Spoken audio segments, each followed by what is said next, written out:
Hello, everyone, and welcome back to Comic Book Late Night Unlimited. It is I, Captain Logan, and joining me as always are my co-hosts Chris and Austin.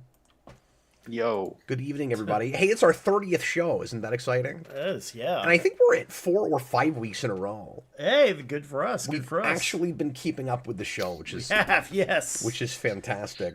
Had a pretty big week last week. I think less of one next week, but we'll look at the what's coming up tomorrow list. I briefly glanced at it earlier, and I think I only have like a couple things on my poll so far. So we'll have that'll be a meatier segment this time than it was last time. And anyway, how are you guys doing? So far, so good. I want to give a shout out to Braden there, who discovered a manga called Maid Skater, which just seems like the most Chris thing according to him. And you know what? You're probably not wrong. I'll check it out. Pick up volume 3. Start right at volume 3 of a manga is even more chaotic. That's true. Yeah, because you're probably 400 pages in. Yeah. Yeah. This has been like after 20 years as Shoujin Jump or whatever. It's pure anarchy. Pure anarchy. A little later in the program, or I should say right at the end of the program, we'll have our featured book, which tonight is a Bendis title from the late 90s called Jinx. And full disclosure, we did not manage to read all of Jinx. We had a hard time telling in digital just how much of it we were supposed to go through for the initial first story. That book is weird because it starts at one indie house. Because it starts at one indie house, and then it goes to Image. Yeah. And I was having a hard time telling like how many issues it was and what that first story was. So we read up to a point, and so we sampled it. It was at least 4 issues worth. It might have been 5. I'm not totally sure. But anyway, probably the most famous of Bendis's early creator-owned work, and Jinx is weird, and like that name seemed familiar, and then when I saw her character model, I was like, I know I've dealt with this character before somehow. And I think somebody even alluded to this a week or two ago, and I think it went a little bit over my head what they were talking about, but Jinx actually shows up in Bendis' Salmon to Edge. So retroact, and I think she had like a whole story arc. And I don't remember what happens in it because it's been 12 years since Spawn Year, but I have actually reviewed something on the channel with this character in it, and that means that retroactively this is a Spawn Universe title, which is very strange. That's wild, yeah. Yeah. Just when you thought you were out, they pull you back in. It's so strange. Yeah. I just can't get away from Spawn. For the record, I bought no Spawn at the shop last week. So they had to slip it in, too. They had to hide it. Yeah, exactly. Well, I know, like, Bendis... It's an omen. I'm trapped with Spawn forever. Like... You're basically, like, right... Honestly, Malbolgia's calling you in. You're going to get the black suit. You're going to get the... Spawn's not trapped in here with me. I'm trapped in here with him. Exactly. I know, like, Jinx is, like, Bendis, his creator-owned, or his, like, universe is, like, Jinx World or something like that. I'm not sure if that's actually, like, an imprint, or if it's just, like, the View Askew verse, like Kevin Smith has.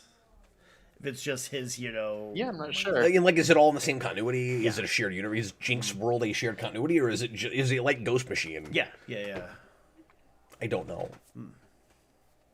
We're learning. Yeah, I have no idea. We're not coming into this knowing very much, but we're going to hopefully learn exactly throughout the program. But yeah, I didn't even know about this book. And like I said, it's weird that it turns out I knew about this character. Yeah. And also, Jinx is apparently a prequel to another earlier book he did about the Goldfish character. Yeah, because I knew he did a book called Goldfish. I didn't realize that that was tied together. It's the secondary protagonist. Yeah. Yeah, and I assumed that came after, because I knew that was a book looking into it. I just assumed it was the sequel. You'd think, and it's so odd that retroactively he calls everything Jinx World, because you'd think that like it all started with that character. Goldfish World doesn't sound as good though. Not quite. Doesn't roll off the tongue the right way. No, and you can tell that, and it makes sense that he would latch onto that character as hard as he did, because she is in many ways kind of a prototype for Jessica Jones. Yeah, and I was thinking that too. He likes his like rough around the edges female characters, and so you can see how he would probably consider that like his great original character. Yeah. Whether we do or not, we'll talk about it later. But you can see why he would think that. She was optioned for a movie all the way back in 2004, and it never happened. And apparently, he signed something with Amazon just 2 years ago. Really? Yeah, and like had creators attached, like Michael Chabon's supposed to make it. Oh wow. Oh, yeah. Which could be a good or a bad thing depending on how much we want to blame Chabon for Picard. I'm not sure, but anyway. Yeah, who knows? Who knows? Kevlar Clay's still good. So anyway, we'll talk about that a little bit later. We've got lots of stuff on the wheel right now, but if you want to contribute to that, you can leave a $5 super chat anytime during the show and give us a title of a series. Can be an ongoing. We sample the first arc. It can be a miniseries. Can be a graphic novel. We're typically not going to read more than 4 or 6 issues of something. Occasionally, we'll do more depending on how self-contained something is. Like we've done as much as 8 or 10, but we try to keep it to 4 or 6. Yeah. We just did not have the time to read 500 pages today. Yeah. And so anyway, and it can be from any time period with comics. So feel free to leave something tonight. We'll throw it on the wheel, and you'll have a chance at it coming up at the end of the show. And now it's time to get to books coming out tomorrow. Chris, give us the books are coming out tomorrow song. There are books coming out tomorrow, and... Dude, whether you have cash or you have to borrow. So you missed a golden opportunity there, because you know where I thought you were going with that? Where? The books will come out tomorrow. Well, you know what? It's just a hard knock life. You have to pay your $5 tomorrow. Anyway, so here come tomorrow's books. We'll be mad at Marvel tomorrow. Austin, Absolute Green Arrow. Yeah. I'm so stoked. Yes, it's going to be great. I'm very excited. That's kind of the big one for me tomorrow. It's not as huge of an Absolute week as I think it's going to be next week. I can't remember, but we've got a week coming up that's going to have like 4. Yeah. But tomorrow's Absolute Flash and Absolute Green Arrow. Flash is Wonder Woman and Batman at 20 right now. Yeah. Nightwing is tomorrow. Batman and Superman. That World's Finest book is still going. It's at 51. Amazing Spider-Man 29 is tomorrow. And they're finally past that symbiote thing. He's in a mushroom world on that cover. I really hope that that's what this arc is called too. Mushroom World Part 1. Mushroom. No, no. The storyline is called "He's in a Mushroom World" on this cover. That's the whole title of the book. That's the whole title of the book. He's in a mushroom world on this cover. That's even better. Brand new mushroom world on this brand new cover. Brilliant. Best frenemies. Oh, Marvel copy. We still got the Marvel copy. Yeah. Spider-Man's best friend's life shattered by a terrible accident, and Peter Parker. Wait. This isn't even a complete sentence. Spider-Man's best friend's life shattered by a terrible accident, and Peter Parker is to blame. Is there a new villain on Spidey's block? Okay, Austin, I got a question for you. Is there is Spidey's block a mushroom world? No. Here's my question. Is there any chance at all that Marvel is not using AI to write their copy right now? There's no chance a human being wrote that. I don't know. Who knows? I did just notice, though, on top of the cover, it says, "Witness the birth of Spore." Spore. I'm excited to see So Spore. they're gonna have I a new do play villain- that Will Wright game. They're gonna have a new villain named Spore, and that's amazing because in the Powerpuff Girls episode where they parodied Spawn, they had Buttercup become a Spawn character, a Spawn-esque character named Spore. I really hope this is a Powerpuff Girl crossover with Spider-Man. Well, clearly that's not what it's going to be. I But hope so. We can hope. We can hold that joy in our heart. they can't think of anything better than Spore. Dude, the Lobo 3 cover is nuts. That is wow. Look at that. Yeah. He's getting lobotomized by Little Lobo. For a second, I thought that was like a Superboy or something. I guess it is a Lobo. That's so weird. It's Reign of the Superboys. Maybe he's a Superboy Lobo. It maybe so, because it looks at first glance like a Superman costume, but I'm not sure. But yeah, that's horrifying. Austin, you're still on that book, yeah? Yeah, that book's really fun. I read the first issue. I enjoyed it. I thought The first #1 he's bought this whole year. Exactly. Yeah. It's Power Scotty Young and Lobo. Fantastic Four tomorrow, Wonder Woman, Batwoman. I haven't heard anything about that book. I don't know if anybody's reading that. It's a number 3. It's great. It's great they got Rucka to come back to do it. I'm not hearing anything about it. Yeah. Deathstroke. Yeah, I've not heard much about it either. Yeah. Punisher. Those are both books that Austin's reading. So Austin, it looks like you've got a real big week. Oh my god, I know I'm looking at this. Yeah, because I've got the next 3 books with Deathstroke, Punisher, and G.I. Joe. Yeah, that's true. I'm not reading any of that. Well, have fun spending a ton of money tomorrow. No, not Lobo 3 again. A lot of gun stuff. Yeah, I mean That's true. True. Rogue. That's a cool Rogue cover. That is a good road cover. Yeah. X-Men United, Catwoman, 87. That's nuts. Are they making a run to catch up to the 90s numbers? Because that book went 150 or close to 200. But I mean, a lot of those spinoffs did. Like Catwoman was real long. Robin, Nightwing, those all got high numbers. But it looks like they're pushing to do the same thing. Yeah. Again, which is kind of neat to see. I don't know if the book's any good, but it's kind of neat to see that. Ultimate Impact Reborn #1. Yeah, they're touting this up like it really matters. Remember we talked about how silly this title is? Reborn Ultimate Impact. Is anybody gonna bother reading this? Just keep throwing words in the title. You'll get somebody. Well, and I especially love that it's Ultimate Impact Reborn #1, but then on the cover it's Reborn Ultimate Impact #1. It went the other way. They That's lost like track. for a second I was like, wait, what did I say? No, you can say it either way. Either way is correct. Yeah, exactly. You'll get close. And any way you slice it, it's confusing. Like, it's confusing if you know what's going on, and it's confusing if you don't. It's like, is this an ultimate book? Is it? Oh, it's not an ultimate book. It's the ultimate what we had from the new Ultimate Universe encroaching on 616 with the stupid power mystery boxes, whatever those things are called. Yeah. And they're called the Power Mystery Boxes. Power Mystery Boxes.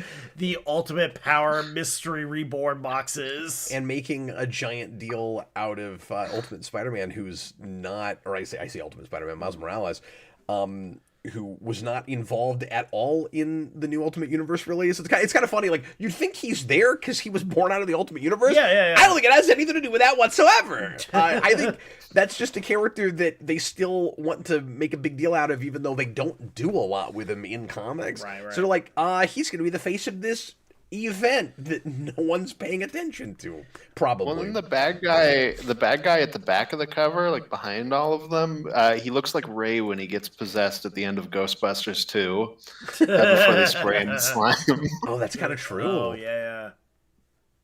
Oh, origin boxes. That's what those are called. I've already forgotten. That's something you call a loot box in like a Crystal Dynamics game.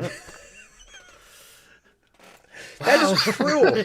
That's something you open in a fighting game. Exactly, when you've been leveling up, yeah. Well, I can make Ryu wear blue now.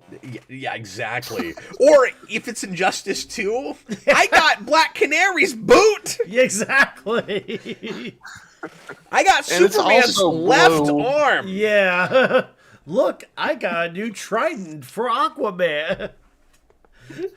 Black Manta has new eyes.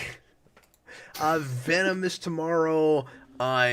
Image has a new book called Odin. James Tynion and Marguerite Bennett. I mean, can't be too bad. I think.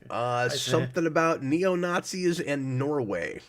I'm not gonna read everything because we're gonna try not to go 3 hours tonight. I do like how it's Green Room meets Midsummer. Like, okay, that might get me. Yeah, that's what I had too. I was like, I might be sold just off of that. Yeah, I like both those movies. That Venom cover also looks like that's where we're finally doing the Peter and MJ getting back together. Okay. Yeah. So in case you think that's going to actually matter and you want to grab up that book because it might be worth $20 or $30, I doubt it will be because I doubt they'll actually keep that going. But well, judging by the print, it sounds like it is definitely just, oh, we're going to get back together. Venom now has to look like a woman so Spider-Man doesn't look gay. He's got a case of not gays. That's an excellent point. Does Peter know she's Venom? Yeah.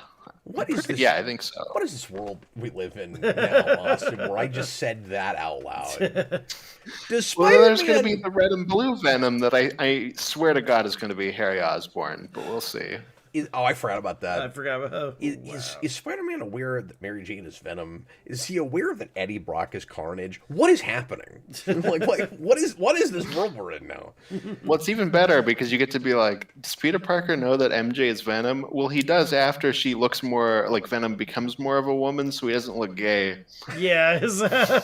Before it could be any man, now it's like, oh well, we've narrowed down our possibilities now that it has a female body. I was listening to a podcast where they were talking about like the physics of how Mary Jane fits in the symbiote. It's like, is she just kind of like floating around in there too? That's hilarious.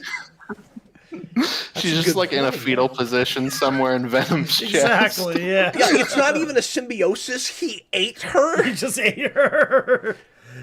He does that. He'll open his mouth up real wide and devour people. It's like Kurt and Billy Connors. He ate a bull. The book should be called Mary Jane Venom Asterix. And then when you read next to the asterisk, Venom ate her. So she's in there, like, she's riding around with Venom, but it ain't Mary Jane Venom. We got some super chats to put stuff on the wheel. Dan Schneider, thanks a lot for the support tonight, guys. $5 super chat. Marvel 2002 by Bill Jemas is now on the wheel. That's right. Oh, no! Why would you do that? Please forgive me. It's so insane. You have to read it. Bill Jemas really hates Smallville. Okay. We get to read about Cal AOL. Cal AOL Turner. You guys, it's all coming back to me. I own an issue of that, I think. I don't know why. Marvel. I just want to point out that I bought every issue of All-Star Batman and Robin the Boy Wonder. I went to the store and paid money just because I made it a special point to buy that book. Marvel's a bridge too far for me. That was the one where All-Star Batman's awesome. I mean, you're not. Yeah, I'm just saying. you always go to that is like a book you have to apologize for because it's so bad, but it has that like. I know it's called All-Star, but it has that whole kind of all-star team thing where it's like, no matter how bad it was at the time, people were going to buy that. Yeah. You know what I mean? And then it became... a meme. What I was going to say is, then it became we all kept buying it, not because we were liking it, but to see where the train wreck was going to go. So, like, anyway, I think it's funny you keep bringing that up, because, like, yes... like everybody knows that book sucks, but also we were all gonna buy it. We were all buying it. No, it sold like super well too. Captain Coon, $5 Canadian. I mean, Austin, you're entitled to your opinion. I'm just saying, like 95% of the planet doesn't like that book. I get why you do. Star Wars: Knights of the Old Republic for the wheel. Okay. I mean, yep. So that'd be a like read the first arc kind of thing.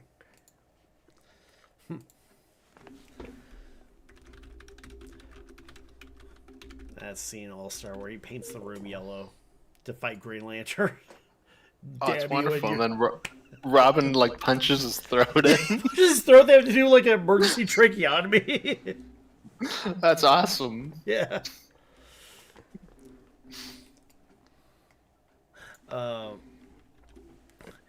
Yeah, I mean, I've had people ask, like, what is the Tommy Wiseau's The Room of comics? And we've got it. We've got it. It's not that. I gotta think a little bit. There's definitely stuff that's more out to lunch than that. I mean, yeah, that's true. I think Miller might have written stuff more out to lunch than that. I mean, yeah. The one thing about, like, All-Star is Jim Lee does the art. So, like, no matter how bonkers it gets, it still looks pretty.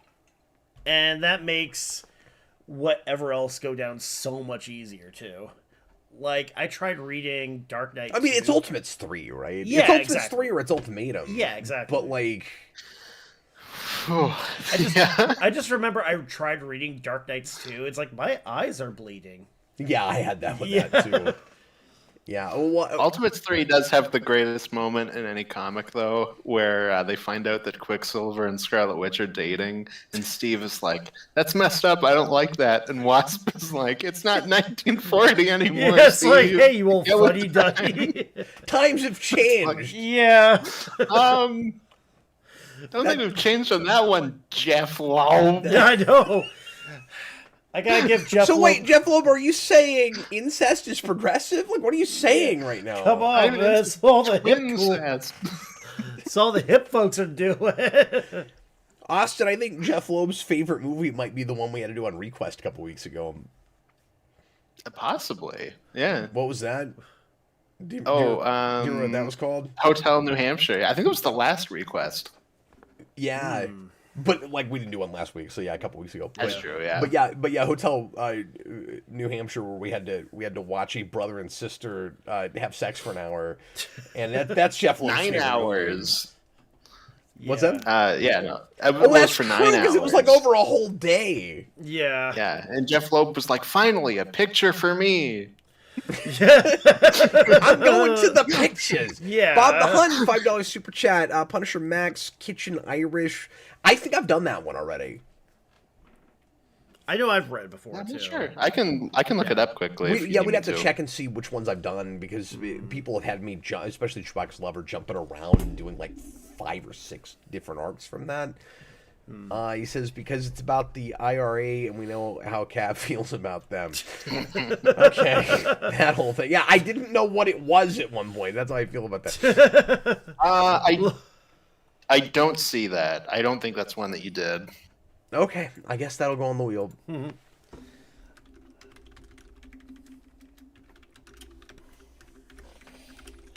I feel like I have read enough of that book, like I'm good, but if people really want me to read more, I'm not going to remember any of the rest of it. It's been too long.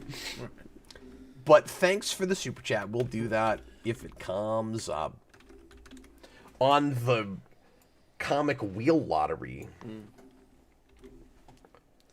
Sorry, I just need a minute whenever I do this so that I can update the actual wheel. Yeah. Otherwise, I'll forget to do it later, and I want to make sure that everybody's got a chance of their thing coming up. Real briefly, or I say briefly, I'll try to be brief. We'll go back and hit the rest of what's coming out tomorrow. Alias Red Band, Sorcerer Supreme. I don't even know what that book is. There's no Doctor Strange on it. It's just Sorcerer Supreme. It's Scarlet Witch taking over as Sorcerer Supreme. Why don't they call it Scarlet Witch Sorcerer Supreme? Why is the book just called Sorcerer Supreme? I don't know, but that's why the Doctor Strange book is like Doctor Strange in Asgard or whatever. Okay. Yeah. Okay. Look, Steve Orlando really likes Scarlet Witch. Sirens Love hurts. Looking at that book hurts. That's that looks awful. That is not what I want done with that. Gunslinger Spawn, Inglorious X-Force, just putting random adjectives with X-Books. I'm a little embarrassed because I literally do think I own an issue 3 of that. Of course you do. Well, look, they did like a really cool throwback cover with, Cable and Archangel. It's like, Austin, I know you've been reading the Vertigo books. Is End of Life one you've actually looked at? I don't remember you bringing that up. Yes, that's my favorite of them. That's the one where one of the bad guys is a parody of Jim Davis, the guy who created Garfield. Oh, that's right. Yeah. That's right. I just for some reason I didn't remember that title. It's got a cool logo. Yeah. Like I like the heart Yeah, monitor. neat. Yeah. And we've talked about that writer before, Kyle Starks. It's somebody who I really like. Shredder, I dropped. That first arc was just okay. I've got too much on my pull right now, but that's out tomorrow.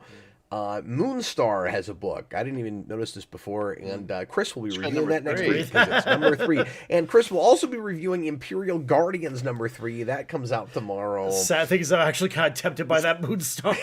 Is that the? Oh, that is the Dan Abnett Guardians book. Oh, did Abnett come back for Guardians? Yeah.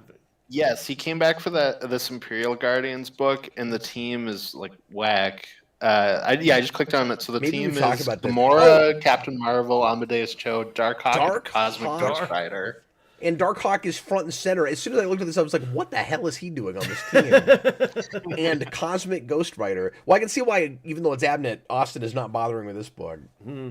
No, I was super heartbroken. It was very much a monkey's paw wish, where I'm like, oh, Dan Abnett's coming back to do Guardians? Oh. And there's not one original member on the team. Just Gamora, yeah. Oh, I'm sorry. I forgot. That's you okay. said Gamora, but You're yeah. not a fan of so Darkhawk? there's one original member.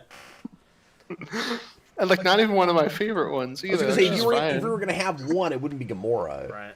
Yeah.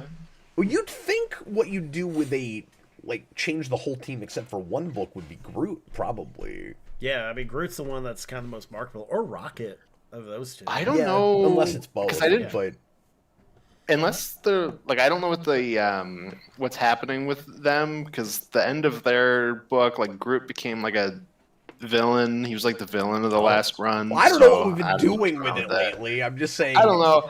All things being that equal. book ran for like 13 issues and they never resolved anything. Oh my god! It's just like, why is this still going? I just said that because Groot's really easy to use as like a mascot character. Yeah. No, of course, I agree. Nectar, I just wanted to whatever that complain is, about number that 3 book, from Vault Comics. I'm just stacking up all the books that Chris is going to have to read tomorrow. Got a big week. Image has a new book called Of the Earth. Chris Condon, Andrew, Eric. I don't know who these people are. Chris Condon is somebody who keeps popping up in like the weirdest places. Like he did Ultimate Wolverine. Oh, okay. Weird. I didn't remember his name because I reviewed part of that. Yeah, and he did That Texas Blood, which I read years ago too. I mean, it was pretty decent. It was just like a kind of a Western noir, modern day neo noir Western thing. This is described as Blood Simple meets John Carpenter's The Thing. Well, sold. Yeah, I know. It's like, I like both He of also them. did that News from the Fallout book that I reviewed on this show too. That zombie book. That was really good. Oh, yeah. Well, he seems to be maybe a rising Yeah. star, possibly. Let's see what else is happening here. I've got nothing. It seems like Austin's gonna have to buy like 8 books, and I think I have. I know I've one. got a huge week. And So I'm do like you, Austin. thinking of backtracking and grabbing 1 or 2 things from last week that I didn't have enough space for. Because Austin, I don't know if Austin's read it yet and he's going to review it, but the Barbara Gordon Breakout book came out, and Yeah. I did not pick that up last week, but I might double back and get it tomorrow. Well, Die from Two-Face, Trial Separation. Oh yeah, is in Austin it, was yeah. telling me about that. I guess he did read it then Yeah. because he mentioned that too. Yep. I'll go ahead and just scroll down the rest of this, and you guys can take a look at it on your own. And the Zorro #1 is tomorrow. The art in that looked fantastic. I'm not a Zorro guy, so I wasn't going to grab this, but it's Chaykin, so that's pretty cool. Yeah. It's Chaykin and Jorge Fornes, so I mean that's a neat team. That's a pretty good, like, powerful power combo there. It's got good variants too. Huh. That's cool. Who does that cover? They've got him listed there. I don't know. I don't see it. Francesco Tomasello. Yeah, I don't know. I don't know him. I don't know, yeah. Anyway, That's neat though. Yeah. Okay, let's go on now to books that we bought and read last week. And Austin, why don't you kick us off, man? Feel free to go through any of your stuff, or we do the couple that we both read. I think we only have two. Yeah, what do we both have? We got Transformers, and Iron Man. Did you read Martian Manhunter or no? Oh, I forgot you pick up Martian Manhunter. Yeah, I did. Oh, okay, so we got three. It's up to you. We can either start with that, or I can just run down my ones quickly. Yeah, let's start with the ones we both read. You'll probably have more to say about most of these than me. Let's start with Transformers. Like, I know you got stuff to say about this. You were like, have you read Transformers yet? And I gotta be honest, I was having to kind of cram my new books with all of the Jinx that we read, and so I blew through this, and I was like, I don't know what Austin's all excited about. So I'll just see what you're talking. Like, I read it. I don't know what the big deal is, but I read it. No, I just wanted to laugh about how funny it is. So 2 issues ago, when we split off, and one side went to Cybertron, one stayed on Earth. Yeah. There's this like page where Optimus is like holding Bumblebee's dead body, and he's like, Alita, please take Bumblebee and like find a way to bring him back. And I'm like, okay, like we're setting up that he's coming back. And I laughed so hard at the beginning of this issue. It's like they get back to Cybertron, they immediately get attacked, and the first thing that happens is Bumblebee's body gets like blown to pieces. Oh, I missed that. And I was like, that's really funny. I didn't even see it was there. Okay, all right. Yeah, I don't know. That kind of thing goes over my head, man. I don't know where even is it? I'm flipping through it. I can't find it. I have no idea what you're talking about. I guess that happens. Okay. No, that happens pretty quickly. That was pretty funny. But no, it's once again, Kirkman is showing his love for animated. Shockwave shows up with every villain from animated and Prime that's not one of the big major Decepticons. And then they fight. Yeah, and that cover's great. And then, it's basically just an action issue from there. But the action was all really cool. And we kind of recreate the Matrix of Leadership thing from the movie, but subvert that. Well, and like the open damn it, open it scene. Alita's got it now. She turns it into a big energy sword. Yeah, exactly. And then she fights Black Arachnia, which I'm pretty sure is just an in-joke for Kirkman, because Black Arachnia in animated is Alita 1. So I think that's just like a cute reference. Yeah. I gotta tell you, Austin, I mean, I'm not in any danger of dropping this or anything. Like, I'm still enjoying this book. But when I hear you talk about it, I'm like, they've blown past me at this point in certain ways where, like, it started under Johnson as I felt like a really great place to become a fan of this material. And now I feel like it's getting really referencey. And I'm just reading it on my own, I'm not noticing that, and so it's okay, but I'm getting a little self-conscious when you're talking about it, where I'm like, oh, okay, this isn't for me anymore. Like all the stuff that's supposed to be cool in this is like, you're a Transformers fan. I've never seen animated, I don't know any of that stuff. But also, I've been a little bit overwhelmed with new characters, where like since Kirkman came on, he drops in a ton of like cameos, and he's like really expanded the roster. And obviously I expected that to happen at some point, but I really liked the slow burn Johnson was doing. And for 24 issues, if somebody was introduced, they were of consequence, and Kirkman has lost that. Maybe it's inevitable that you have to lose that at some point, because there's so many characters in Transformers, and maybe it's not fair to actual fans of this franchise to get to like issue 60 and you're still like, God, there's like 150 characters I want to see that I haven't seen yet. Like, I get that, but I was seeing this as like an IDW Ninja Turtles, where you've got the references for Turtles fans, but it's also like a very definitive start point, like reimagining kind of thing. And I don't know if it is as much of that now under Kirkman as it was with Johnson. Yeah, I don't know. I mean, with the Decepticon thing, like, I think it's really just Shockwave has to have a group of Decepticons, so it's just these ones, I guess. Like, it doesn't really matter. But yeah, I can definitely see where you're coming from. that it's maybe going like too much for somebody that's not into the material. It's also kind of surprising how actiony it has suddenly gotten, which I'm enjoying when I'm reading it, but I blow through them so fast now. Like, Kirkman was as talky as, and Johnson had big actiony issues too, but like Kirkman was talky or as talky or talkier than Johnson when he started, and then we had that one big action issue when we saw Mora art where yet hardly any action at all, and then all of a sudden it was nothing but like wall-to-wall action, and now it seems like every other issue is one of those. Yeah, he was going all out, and then like at the end of the letters pages, he was like, "We're returning to Earth next issue." So I assume next issue will be like a slower one, where we just kind of talk about stuff, but who knows? Let me go back to Super Chats real quick. Thanks again for the support tonight, guys. Captain Coon, $2 Canadian. It's like 45 cents, but I appreciate that. Rocket was busy doing an adventure with Spider-Man. Oh. Okay, well.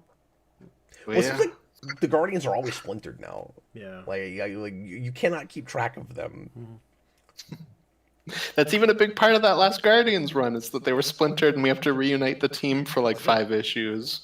Okay, yeah. We've got another Star Wars book on the wheel now. Chewbacca's Lover, $5 Super Chat. Star Wars Dawn of the Jedi is now on the wheel. No longer canon, but it should be. Well, there's lots of that with Star Wars, I'm sorry to say.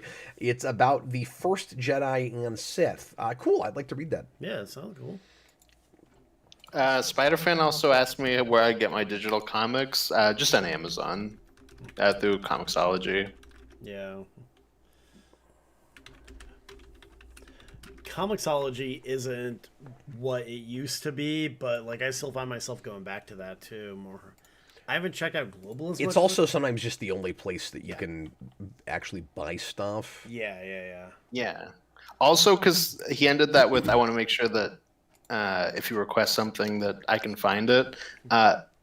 There's always ways to find things. I buy all my books, but for something like that, there's always ways. But anyways, we'll just leave it at that. Yeah, I don't want to get too specific with that, of course, but like when it comes to brand new things that just came out, like I go and buy the physical. Like I'm obviously not going to pirate brand new things. Yeah. When people ask us for stuff that came out 30 years ago that's not that easy to go get or is not cost effective against just out of print, or out of print, or etc. I don't feel as bad about it. But anyway, what else do you want to say about Transformers? That was a good time. I had fun. I really liked when they blew up Bumblebee. I wish I had caught that.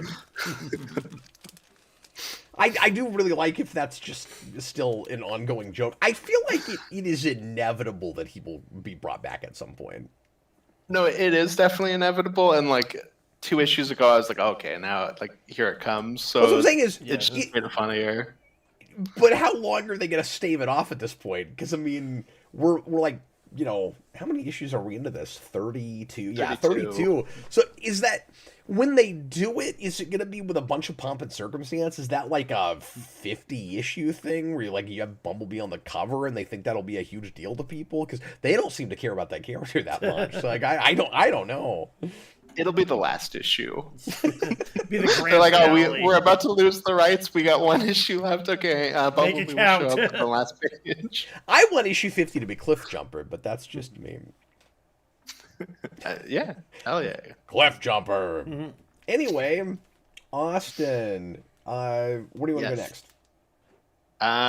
Dealer's Choice. Okay. We got 2 more books that we both Let's do Iron Man number 5. This is the end of this first big story arc, and big surprises that I was not expecting. Yeah, and like for like the first half, I'm like, oh, this is like an action issue. Like this is fun. I'm enjoying this action, and then the book keeps going, and like I feel like a lot happens in the back half of this issue, and I was like, I'm kind of impressed at how much you got into this one, given how much of his action for the beginning. Yeah, the way this is structured, it's one of those kind of.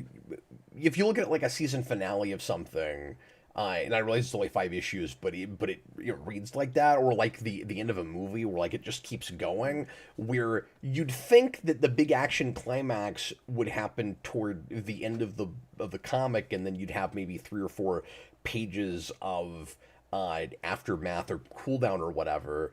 But what you expected to be the end of the comic happens right at the start. I mean, it's like 10 pages in, maybe a little. No, I think that's about it. I think like 8, 10 pages in, and the comic should be done, and then it keeps going.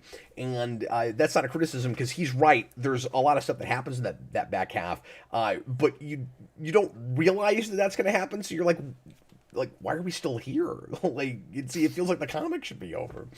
And then there's a lot of set up for where we're going after this, and in like unlikely villain being established, and he's doing that kind of after credits thing where you'll like end the book, and then you'll have an ad, and then you'll flip the page, and meanwhile. No, and it was like we made fun of the stupid shadow government thing that orders Nick Fury in Avengers. And that epilogue. Yeah. That's true. I was like, oh, this is fun. Austin, how did you feel about the kind of big, I don't want to say message, but like the kind of big point being made about Tony Stark's character with this, where we get into, because the Madame Mass' whole plan with this, for folks that haven't been reading this and haven't heard us talk about it, is get a bunch of geniuses in something like the cave that Tony Stark was in, and try to force a bunch of new Tony Starks. And Tony Stark has this big speech here where he's like, well, that doesn't work because I didn't do it alone, and you need a Yinsen. And I like that you get into like all of the other people Tony Stark needs also, and it goes right into the MCU heart motif, which of course hits me where I live, and I really appreciate it. But I was wondering how you felt about that as more of a comic Iron Man fan, because I could have seen you going either way on it, and maybe seeing it as a little bit sappy or whatever. Because I think no, I liked that stuff. The only thing I kind of cried foul on is and funny enough, it's the one where we specifically mention the heart motif, but I was fine with that itself. I did cry a little foul where it shows like Silver Age Iron Man like hanging out with his mask off with Pepper and Happy. I was like, I mean, that status quo never existed. Yeah. But that's fair. Whatever. He at least had Happy. I was like, just take Pepper out of that panel and I'm fine. But no, outside of that, I thought that was neat. It is clear, and we figured this was the case from the beginning, but he is laying it on thick with this issue. It is clear that a big part of Williamson's mission statement with this is quit throwing Tony Stark under the bus. Like, he does not have to always be his own worst enemy, like his own arch nemesis. And we're almost coming right out and saying that with this. We're getting into the fact that people just keep expecting Tony to be, this is just stated in the book, that's like, Tony's had this long history of being really irresponsible, and nobody can really trust him with his technology. And Williamson's like, yeah, we're done with that. Yeah, I can see that too, because you've had like Demon the Bottle, you've had Armor Wars, that are like these two definitive books, but when something like that gets big, people just want to copy it. Yeah, but more than that, the last 10 years, yes, you can't tell if Marvel likes this character. Yeah. Mm-hmm. Yeah, especially after Civil War. And there's a lot of just brass tacks, like getting back to brass tacks. Mm-hmm. I do wonder, because there's like a little bit of setup at the end. It's like one page with Citizen V, and some of the narration in there sounds like we might be going to like a Tower of Babel kind of place. And that I'm not sure about. Like, just in that, like, it'll feel too much like that story, and it'll be kind of distracting. But that's a good point. I didn't pick up on that. But I'm not sure. Yeah, that's like it depends, right? Like that's like I said, it was one page of setup for something in the future, but who knows? Because I'm not a big Iron Man guy and I've got suddenly so much more on my pull again right now, I am actually on the fence about whether I'm going to stay on this book. But I really liked it. Like that's nothing against That's where fair. this goes, Yeah. and I think it absolutely stuck the landing. And I'm intrigued. I just don't know if I have to own it. Like I might, like I'll definitely read the rest of it eventually, but I haven't decided if I'm going to keep buying them. Right. That's fair. But I also don't like not having any good Marvel. And I'm also glad that Madame Mask is going to stick around as an antagonist, because when we get to the end of the climax part in the first half, I was like, oh, okay, I guess she's gone I ice for a while. Yeah. And she's one of my favorite Iron Man villains, so I'm glad that she's sticking around. Oh, and we do I won't spoil it, but we do a character death in this of somebody you've heard of. How did you feel about that? Yes. Well, okay. My immediate reaction would spoil who it was, but I kind of expected a certain beat to be re-hit, but I'll talk to you after about it. Oh, I know what you're talking about. I also had that. Well, and what's funny is how do we talk about this without spoiling anything? Yeah. We have a revelation at the end of the issue that somebody else you thought was dead is not dead, and I thought they'd do that with this character, but they didn't do that. Mm-hmm. Yeah, exactly. 559 puts in a $5 super chat and asks for Hellboy Seed of Destruction. So we'll throw that in there. I don't think I've ever reviewed a Hellboy arc. I think I've reviewed that specific book like twice on Jen's channel.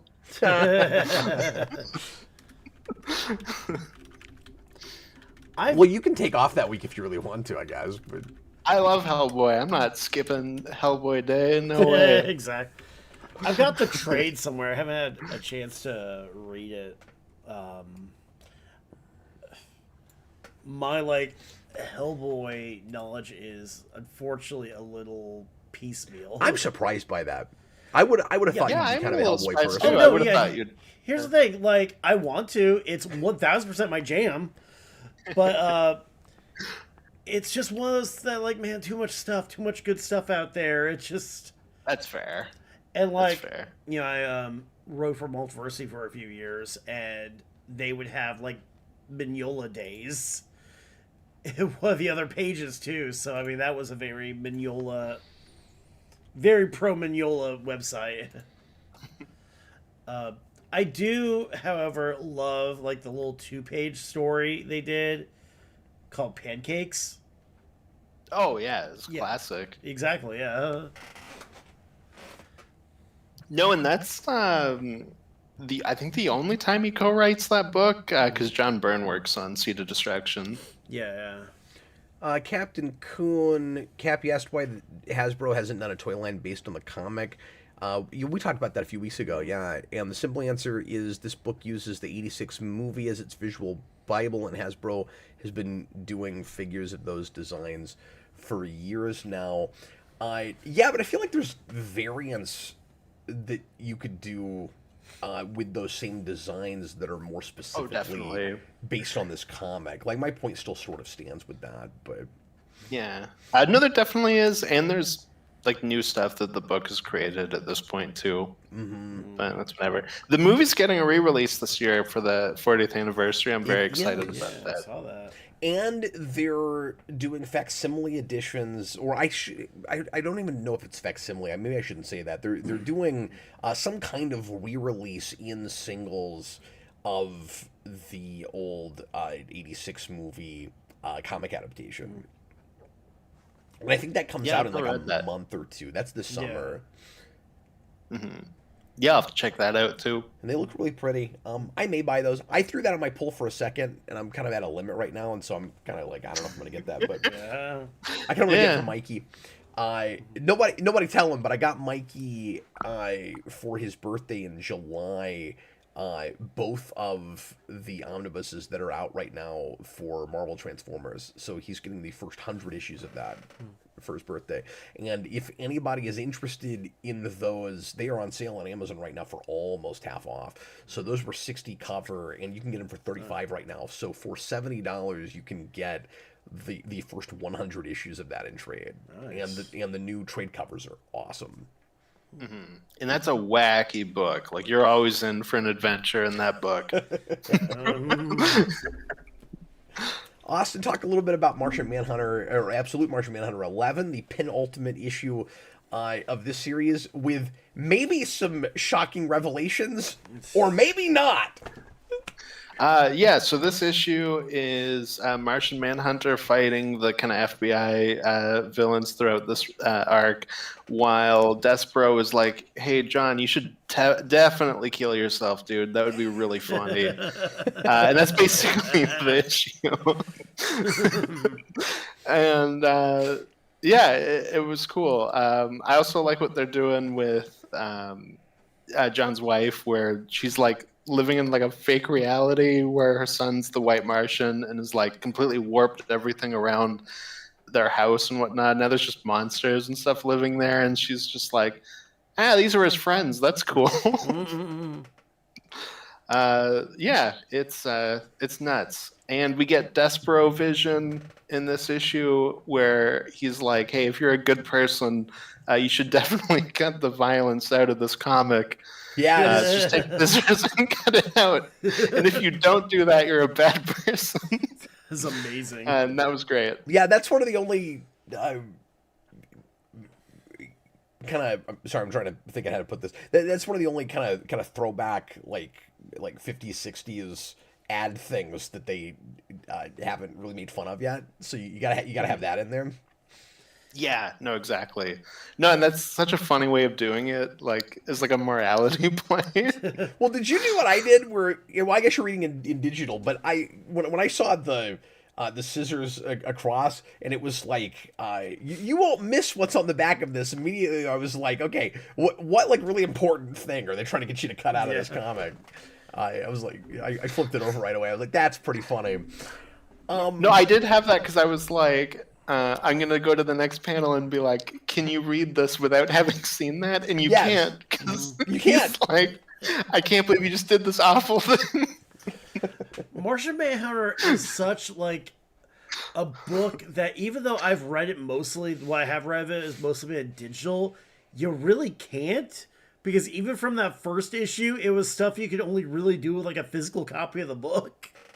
Oh, yeah. 100%. And that one's just a gag that you're not really supposed to do. Yeah. But they'll have a plot point behind a page that you need to put up to the light. Yeah. And in digital, you just flip the page and then they show you that image. Yeah. And so you still exactly. get it, but it's not the same effect. It's not as fun. Mm-hmm. Yeah, no, exactly. It's like reading Multiversity in trade. Like, I mean, or in digital. I mean, it works. Yeah. But that's not how it's meant to You're missing a little bit of something. Yeah. Austin, this Absolute Martian Manhunter is one of the freshest examples of a free will versus predestination story I've seen in a long time. Sure, yeah. I really like the way it's handling that idea and the kind of social commentary of within the kind of confusing society that you live in, with clearly people behind the scenes in it's hard to tell to what degree trying to manipulate things, how much of what you do is even of your own accord. That really resonated with me with this particular issue, and that's been there, that's seeded all the way through, but this issue really pulls that through with this issue. That was right at the forefront, and with the idea that the Martian Manhunter entity might have been controlling John like all along, and that he's been a puppet the whole time.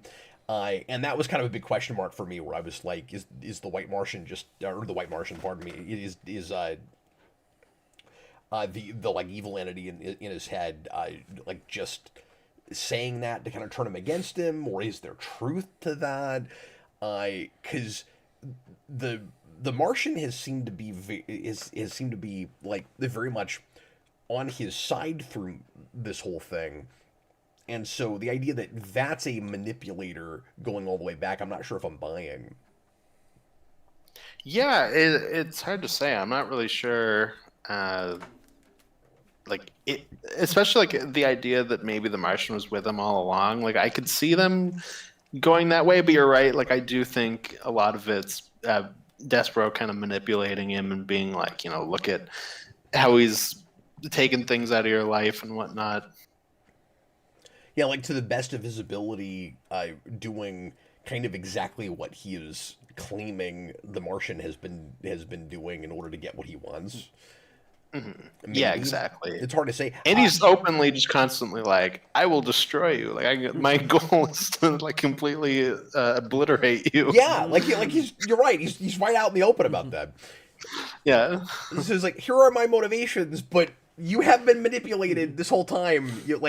It becomes an identity thing where it's like, are you even yourself? Mm-hmm. No, and like Nicholas Bodo said in the chat, like that's also an interesting idea in a world created by Darkseid. Yes. Where like you have an element of like puppetness to them, anyways. Well, and it's brought a whole new meaning to the anti-life idea. Mm-hmm.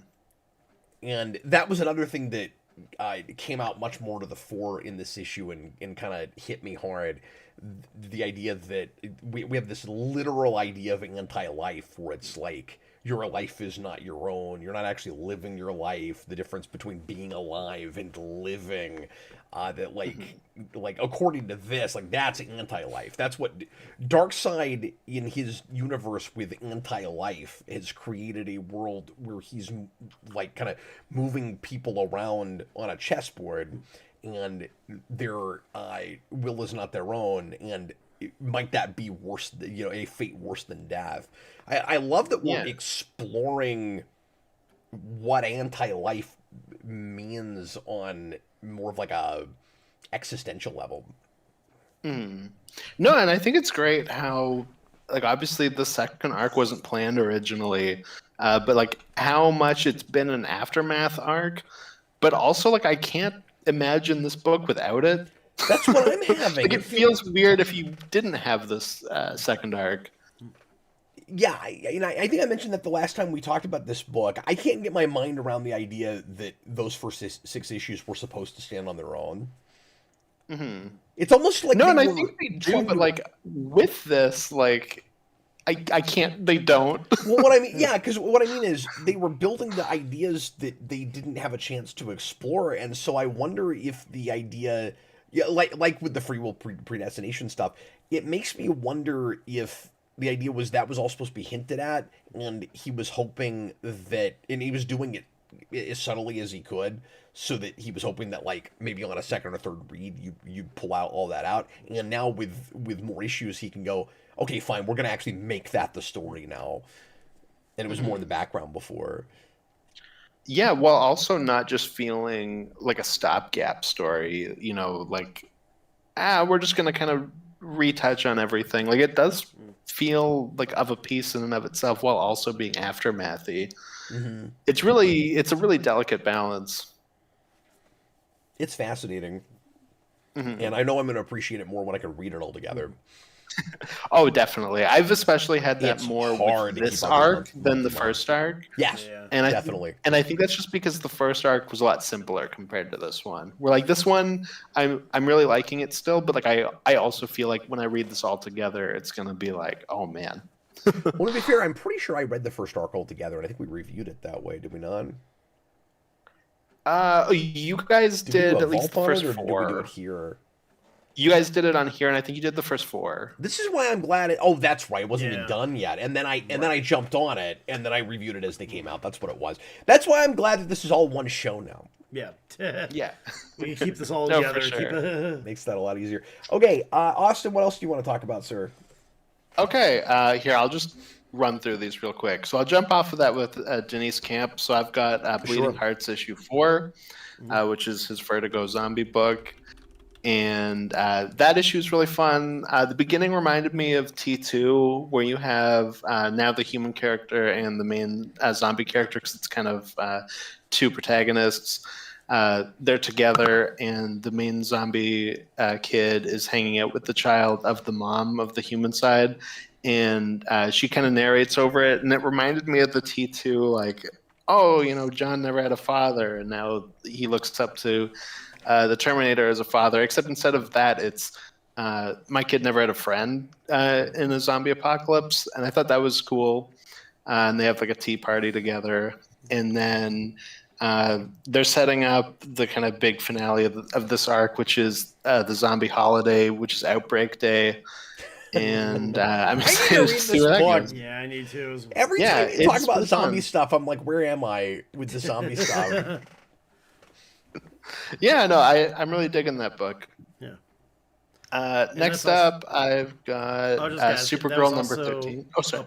I was just gonna ask. That book was also at Dan's camp. Yes, yeah, he's writing it. Yeah, I mean, he's been like a writer. I've been really enjoying what I've read of his too, especially like the Sword of Crisis events too. Really impressed me. He does love like really good trippy stuff too. Yeah, and I know like from talking to people that he can be more hit or miss. I just haven't read the more miss side of it. Yeah. So it's like it definitely colors the way that I see him, but yeah, like most of what I've read from him has been pretty good. Yeah. Austin, I'm also liking how authentically like mid to late 80s the Vertigo covers are. Like they're I had that really hard with this issue 4 cover. That is indistinguishable from what they were doing in like 1986. Yeah. Yeah. No, absolutely. No, I was thinking about that in like early 90s like Image stuff too. Yeah. It's very authentic. And that's really cool. Next up, I've got Supergirl number 13. And that's kind of the midpoint in this arc right now where Kandor is being destroyed. And it's mostly just a lot of action. Oh, I know, right? The best thing in it is we find out that there is a bottled city of Argo, Supergirl's home city, inside the bottled city of Kandor. So there's a bottle within a bottle. What? And that's awesome. I heard you like bottles. But yeah, when that happened, I was like, that's insane. If most there of were it's evil Connor entities from hell in there, then you'd have a demon in a bottle. That's true. Yes, in a bottle. That's true. They might even have some wars with armor. Sure. But yeah, for the most part, it's A civil war. a lot of perhaps. Connor Kent fighting people, and yeah. Next up, I've got Fury of Firestorm number 2, which goes like full Dr. Manhattan backstory issue in Watchmen, where we like go through time of like Ronnie Raymond before he became Firestorm originally, while Firestorm narrates it, and then we kind of catch up to what's happening now, where Firestorm isn't anybody. And we do a cool thing where like now we like fully purges that, and he's just blackface. Not in blackface, but like What to say? just like Firestorm, nothing. no! No, don't do that. And it's a really cool, What a weird provocative image. superpower. Oh, My superpower is just the ability to wear blackface. Ronnie Raymond, more like Ronnie Racism. I Procost. That's beautiful. Thank you. But yeah, this book continues to be horrifying and great. I want to read that eventually. Yeah, I mean, I read the first book, and I just kept like staring at it, like, what am I reading? This is amazing. That's what I'm hearing. Yeah. Yeah. No, it's so weird for like a Firestorm book because like it's so different compared to what that character normally is. Yeah. But going in a Dr. Manhattan direction is just right. Like, that's so cool. Yeah. What you're it's like is Dr. like, Manhattan in WandaVision. Like it's a cool premise. Yeah. What you're describing sounds like if Firestorm was a Vertigo book or something. Sure. I don't know if it is because I've not read it, but that's what it sounds like. I can see No, that. It's not unfair. I think that's accurate. Reimagined like in a dark, like hard art imprint book. Yeah, like something like a Swamp Thing. And now that I'm think saying that's that, it's kind of correct. crazy. It's not Black Label. I was about to say, yeah, Firestorm, stop using the hard R. Just go to Black Label. Black. That's what that's for. Yeah. Where you'll still have to bleep your swearing. But Oh no. Yeah, exactly. I don't know why. Professor Stein, is there something you want to tell us? Is that? Yeah, you can't swear and you can't show Batman's crotch. Yeah. Next up, I've got Barbara Gordon Breakout number 1. Ronnie Race. No, Ronnie Race. Ronnie Racism sounds like a character in like a kid's PSA. Don't do listen to Ronnie Racism, kids. That's He's an got after some school special. crazy ideas. Yeah, he hangs out with Donnie Druggy. And... Yeah, and he has to fight like Michelangelo, Garfield, just Ace Smurf. I thought you were going to do another pun, and then you, like, The yeah, Care Bears. he has to fight, like, Peter Progressivism or something. Peter Progressivism. You're progressive. Yeah. Donnie Diversity versus Ronnie Racism. I mean, I do like the idea of it being, like, having to fight, like, you know, Garfield and Elf, too. That's... Yeah, no, exactly. Garfield's like, I hate Mondays and racism. Where's my lasagna, Michelangelo? Like, who else can we throw into this cast of characters? Sarah Cigarette? Sarah Cigarette? Oh. Beautiful. Anyway. We're starting our own like PSA fighting game. Yeah, Exactly, yeah. sounds awesome. Sarah Cigarette. Sarah Cigarette fights Molly Marijuana in... Austin, what's Yes, your next book, sir? It's Barbara Gordon Breakout number 1. How was that? It was fun. We get more into why Barbara does what she does at the end of that last Batman issue, where we find out like more of her reasoning about how they built this big Supermax prison, and they're basically, it's kind of the Arkham City thing where we're just throwing people in there to be assassinated, basically. And Barbara's like, well, I'm not going to stand for that. We need somebody on the inside of this prison to protect people.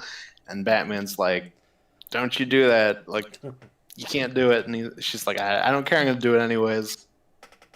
And then, there's a ton of action. And we get to meet Two-Face's daughter, Di, who is now my new favorite character. Well, she was in... When I learned that her... Oh, sorry, what's that, Chris? I was going to say, she was in Trial Separation and the Two-Face mini. Oh, that's right. I forgot all about that. Yeah. Yes, we have met her already. We have, yeah. Forgot all about that. Now, if a lot of people haven't read that book, too, so I've seen a number of people say, like, who is this new character? They thought she was new. Yeah. Let us reiterate that miniseries is friggin' amazing, It is, and everyone should read it. Yes, I will need to co-sign read that. And I need to... I'm glad you brought that up again, because I need to buy those in issues. I got the trade not that long ago. Oh, did you? I did, yeah. Awesome. I like to have the singles, because those covers are great. Oh, the covers are great, too, yeah. Anyway, sorry. We're hijacking your segment. No, that's okay. No, this has nothing to do with the book, but I was just going to say she's my new favorite character because I learned that her gimmick pre-Crisis was just claiming to be the child of other villain. Where she'd be like, I'm the Joker's daughter. I'm Scarecrow's daughter. Duladin. Yeah, it's like, what kind of a gimmick is that? It was a but I love it. It's a good one. What does that have to do with two? Because you have two parents if you're a He's got two child. parents. Oh, okay. You've got too Like, she's many a identities. dice, so like, what does that have to do with a dice roll? Like, I don't know how that fits at all with her motif, but okay. Well, and even on Wikipedia, it's like full name. It's like Dual Dent Napier Enigma.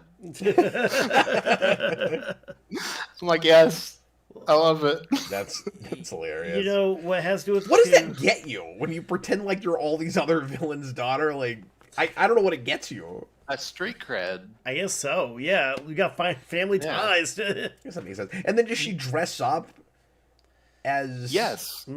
Yeah, because she'll specifically be like, I don't know, like female Riddler, like Riddler. I don't know, whatever you would call that. I don't remember.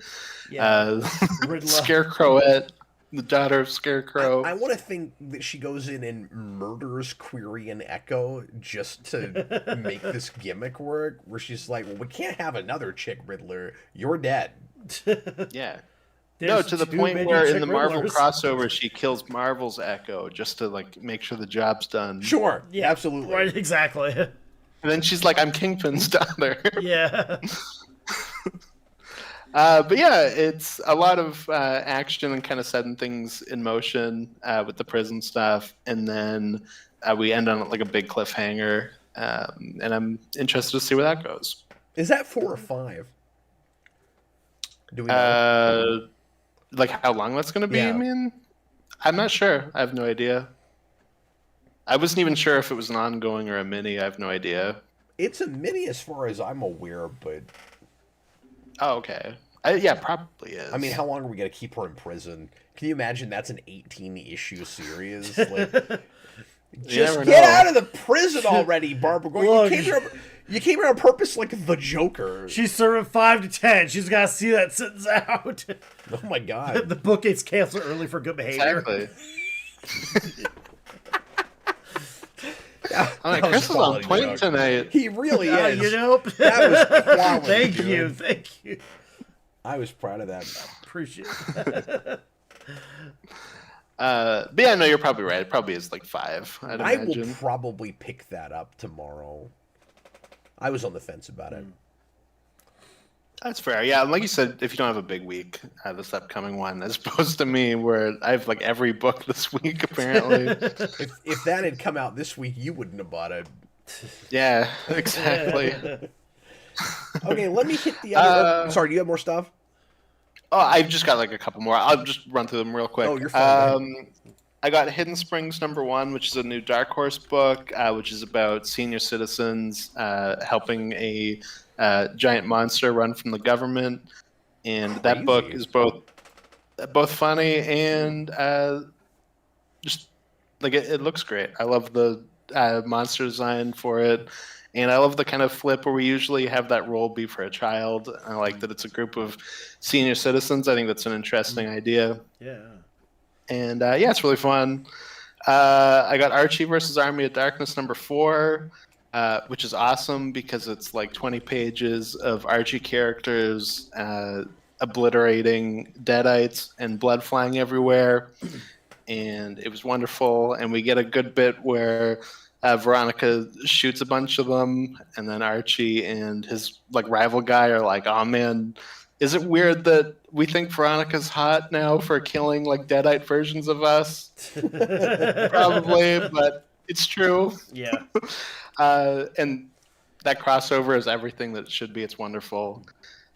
And then my last one is a book called Red Roots #1, which is a book that's kind of 2 stories running parallel, and I'm not sure exactly what connects them, but I'm very intrigued.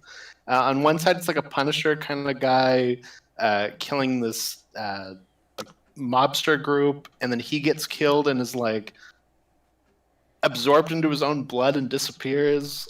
And then on the other side, you have a teacher who keeps finding decapitated heads in her house, and she's going crazy. And it's really cool. It's That like a sounds cool neat. horror book. Yeah, Also- it's very different. Really provocative cover with that black cat. That's cool. Yeah. Yes, yeah, it is. Yeah. Oh, and I also had Godzilla vs. Texas, which I found kind of disappointing, but it's whatever. Yeah. What was disappointing about it? I don't know. I feel like it just wasn't really what I was expecting. Like the first big story is kind of just an InfoWars parody, and I like almost never find that funny Yeah, because I'm done with that. it's something you can't parody. Like it is too much of a parody in and of itself. Like you can't make fun of it. Like it's just dumb. But the only good part in it was Godzilla fights a giant mech cowboy. Was one of the stories, and that was kind of fun. But outside of that, it was just kind of lame. But it is what it is. And those are all my books. I've just got 3 more. Did you bring anything? I didn't bring anything. No, here's the thing. I've been getting ready for, I'm going out of town this week, so Yeah.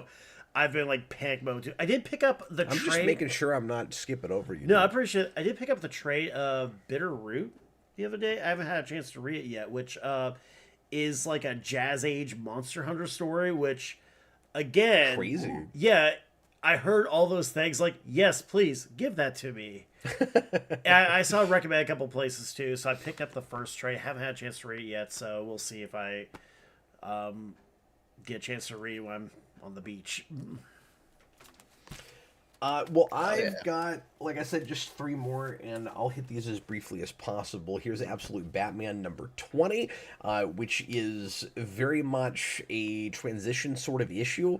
I feel like the last couple Snyder's gotten a ton done, and this issue, not so much. I was actually kind of surprised when it was done. I was like, oh, that's all we did. And I think part of that is you've got the big mech robot on the cover with the government-sanctioned Robins coming after Batman. So if you've not been reading this, we've introduced almost literally every Robin you've ever heard of as a gang that Slade Wilson is running to go after Batman, which is kind of fun.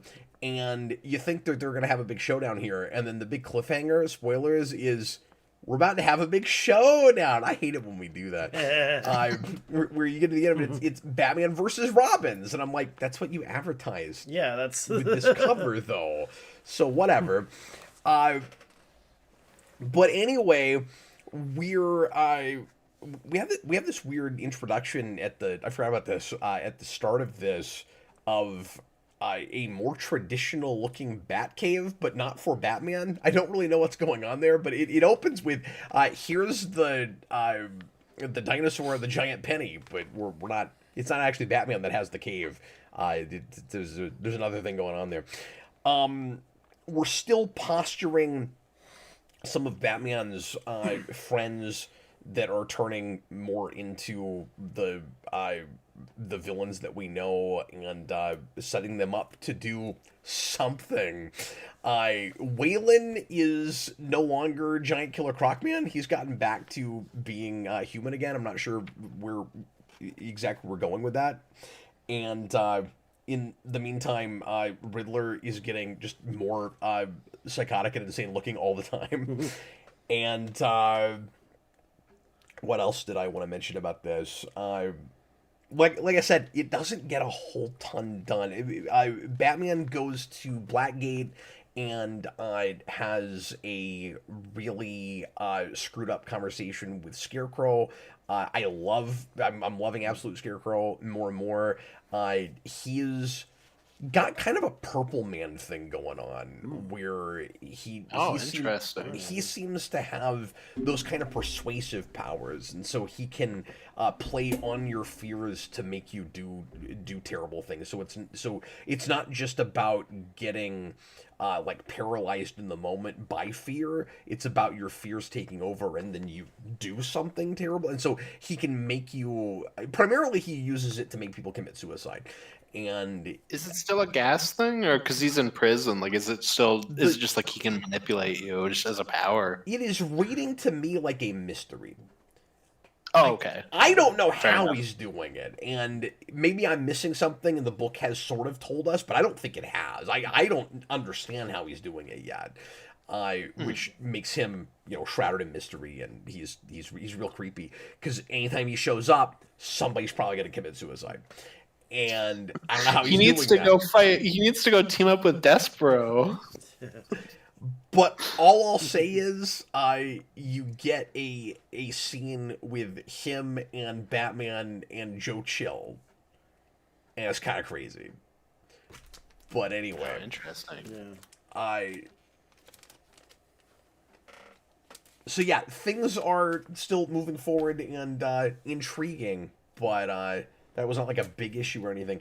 And then Space Ghost 11 was a little confusing, and I don't honestly fully know what's happening with some of this, but we have like I mentioned last time, we've got what is his name? Tempest, who is kind of a Morlin type who's going through different dimensions and killing all the space ghosts, and something he's building power so he can destroy the multiverse or something.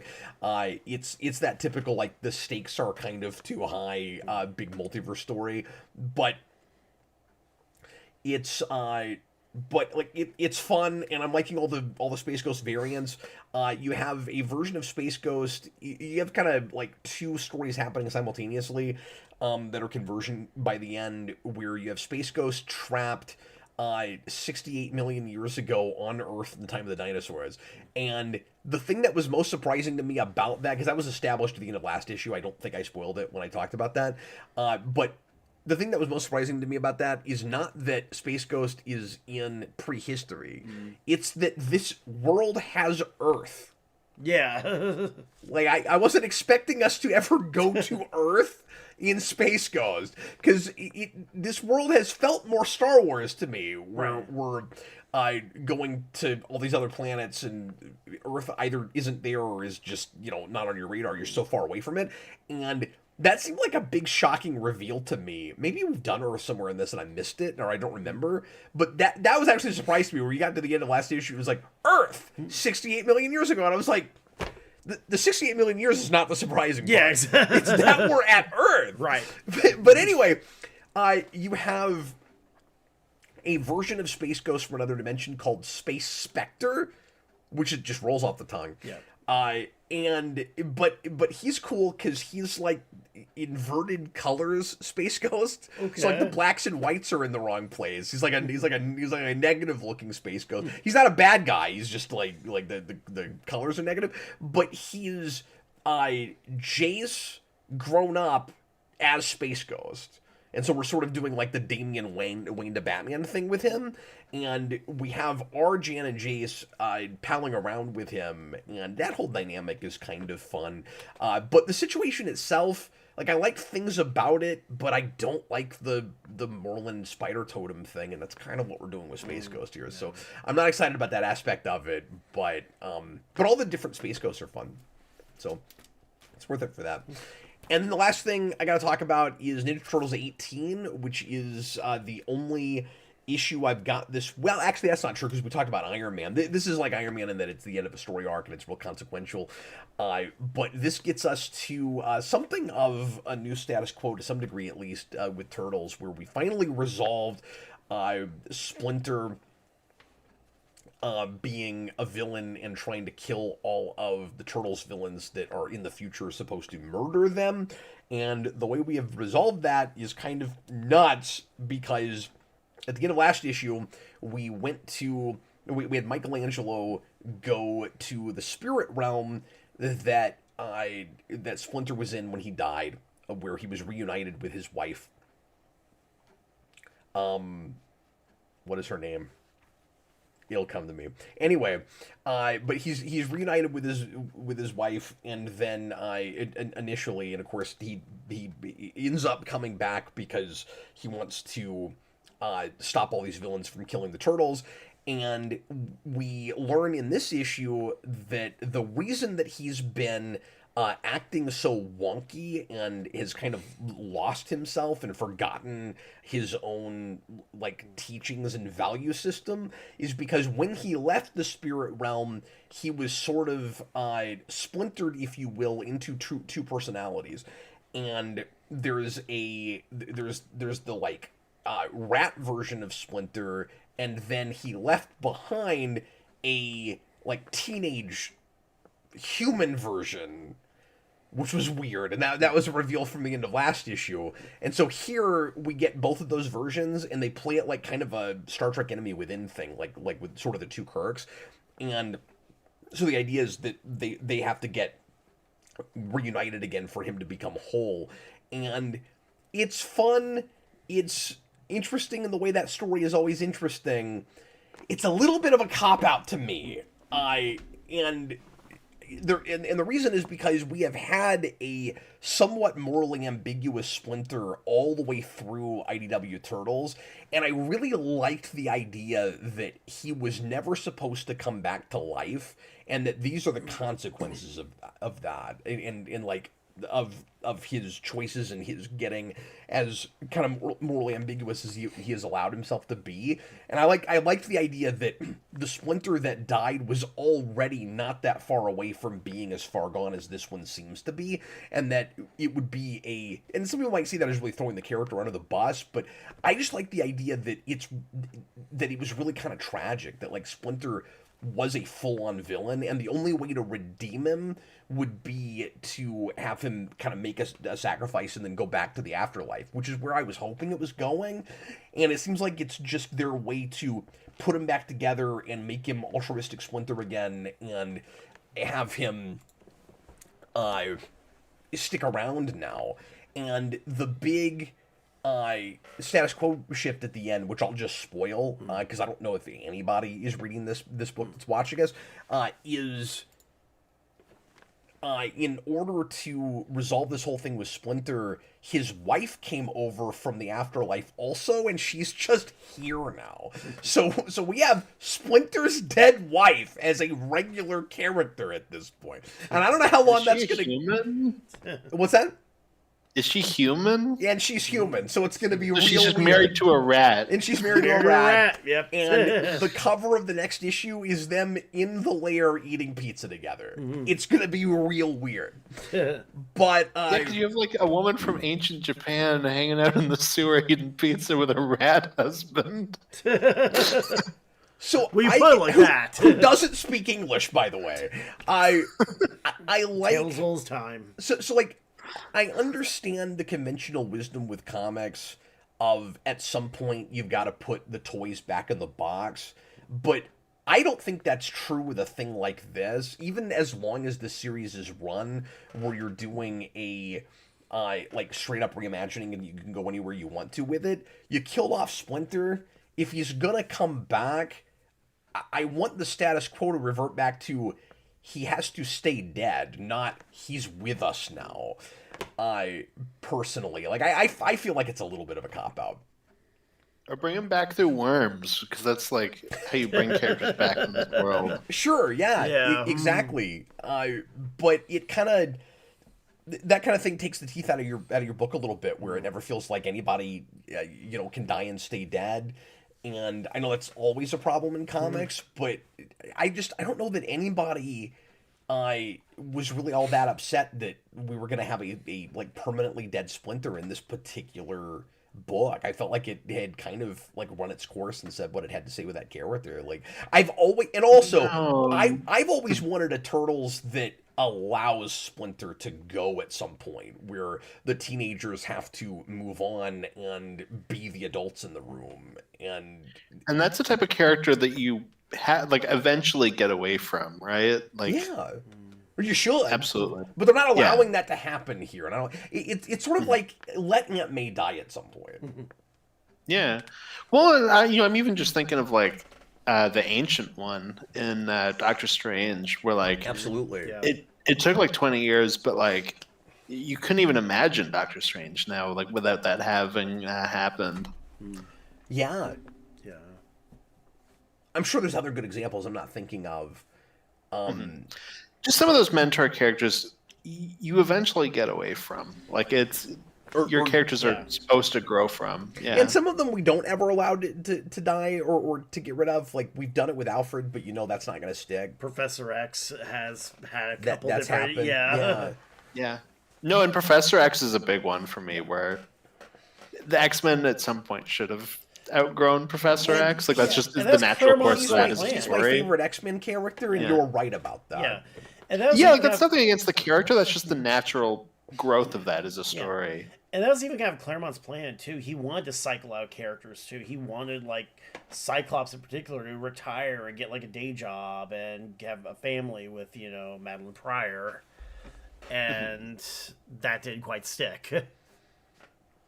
let me say real quick about this just to finish off. I still really like this creative team, and the writing is really good. And I'm gonna still be on this book. It wasn't like a massive disappointment or anything, and maybe I should have expected that that's where it was going. But for my own personal taste, at the very least, I kind of wish that Splinter had to go back to the afterlife, and we've been a little tragic about it. Yeah, and no, that would have been cool. They are setting up consequences for the fact that characters are leaving the afterlife and permanently staying here. So, like, what am I trying to say? The like celestial cosmic powers that be are not happy about that. So there's obviously going to be bad things with that later, but the bad thing should be Splinter stays dead. I don't know. That's just how I feel about it. The next story arc will be God or whoever is like, you need somebody to take Splinter's place, and then they just kill Janica, and then he's like, okay, that space is filled. All right. Well, I don't even know where she is right now. She's not been in the book since Jason Aaron took over, and I'm sure she was written out somehow, but I don't know how they did it. I'm sure she'll have some triumphant return no one will care about. So, I'm sorry, what? Yeah, that's exactly what I was saying. We're just saying the same thing.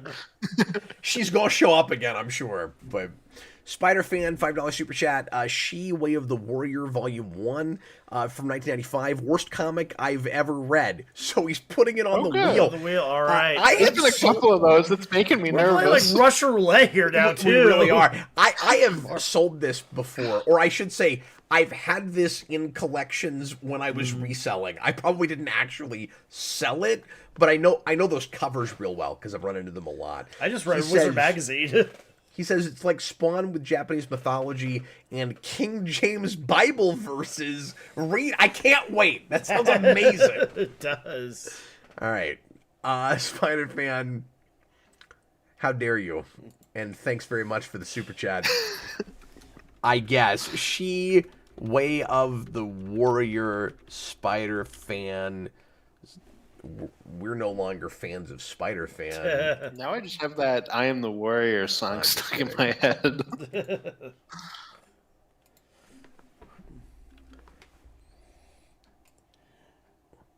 Listen, everything I know about that book begins and ends with, like, a couple ads I saw in Wizard Magazine, like, 20 years ago. Yes! Everything I know about that book begins and ends with that super chat. Yeah. No, I know what that character looks like. I own one of those wizards that has that on the cover. Yeah. I remember that. Okay, other things I bought last week. Let me look here. Oh, I got just one back issue last week, which is a Hamilton Power Rangers I was missing. And I don't know how. My shop got in a collection where they wound up with like 5 copies of this. Oh, wow. Very strange. But this is Hamilton Power Rangers number 2, which is, for this series anyway, their first appearance of Tommy and the Green Ranger, which is, so it's a key issue for these, which is hilarious because Tommy's first appearance is just walking into the juice bar and he looks really terrible. And the Green Ranger's first appearance is there's some kid or something. I didn't actually read this issue, but I flipped through it because I was wondering how they introduced Green Ranger. And my point is, it wasn't even remotely epic or exciting. He doesn't even fight in the issue. The whole, I was flipping through it and I was like, well, it's just a standard Power Rangers episode. They fight a monster. They put the Thunder Zords together. There's no Tommy. So when does he show up? He shows up like in the typical resolution scene in the juice bar, and somebody I know what it is. Ernie's favorite Ranger is the Green Ranger, and he's sad that the Green Ranger's not there. So Tommy like runs off and suits up real quick and comes back in, but he looks like after he's morphed, he's gained like 20 or 30 pounds. It's like the pudgiest Green Ranger, and the actual Rangers through the rest of it not drawn like that. Just Tommy. I don't know what's going on. Unless, like I said, I was just flipping through it. Unless the idea is Ernie himself put on a Green Ranger suit, but I'm pretty sure it's Tommy. So I don't know what we're doing. But it would be pretty great if the official first appearance of the Green Ranger in these comics was Ernie, the owner of the juice bar, putting on a Green Ranger suit. That would be wonderful. I don't think that's what it is, though. But I wish it was. He was feeling a little green with envy. My favorite line delivery from the guy that played Ernie, I can't remember his name right now. Yeah, is I think it is Green with Evil, but I can't remember for sure. But I laugh at it every time. He's got a TV sitting on the counter at the juice bar, and there is a huge monster fight, and his line delivery is so like they show part of the monster fight and then like in the TV and then they cut back to him and he goes, "Can you believe this is happening?" And I just it's one of my favorite things in that show. It's so funny the way he says it. That sounds like a thing rife for edits. Yeah. It's great. If that isn't like a TikTok sound, I don't know what. Can you believe Can this? you believe this? And it's because of the way he's gesturing, too, because you know the actor isn't looking at anything on the screen. Can you believe this is... It's so funny. You get like footage of D-Day and then, can you believe this is happening? You do anything.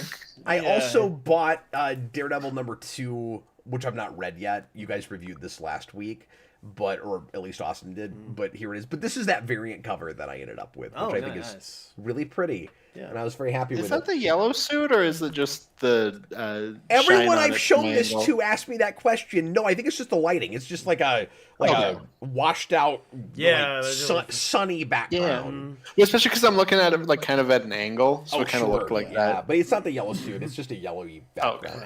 But Chris at my comic shop was like, because I forgot to pick this up, and I was like, "Hey, do you have any more Daredevil 2s?" And he's like, "Well, I don't have the A cover. Are you okay with this other cover?" And then I looked it up. I was like, "Well, yeah, that's cooler than the A cover. Yeah, I love this cover. It's wonderful." Anyway, well, the A cover is Daredevil doing a primal scream.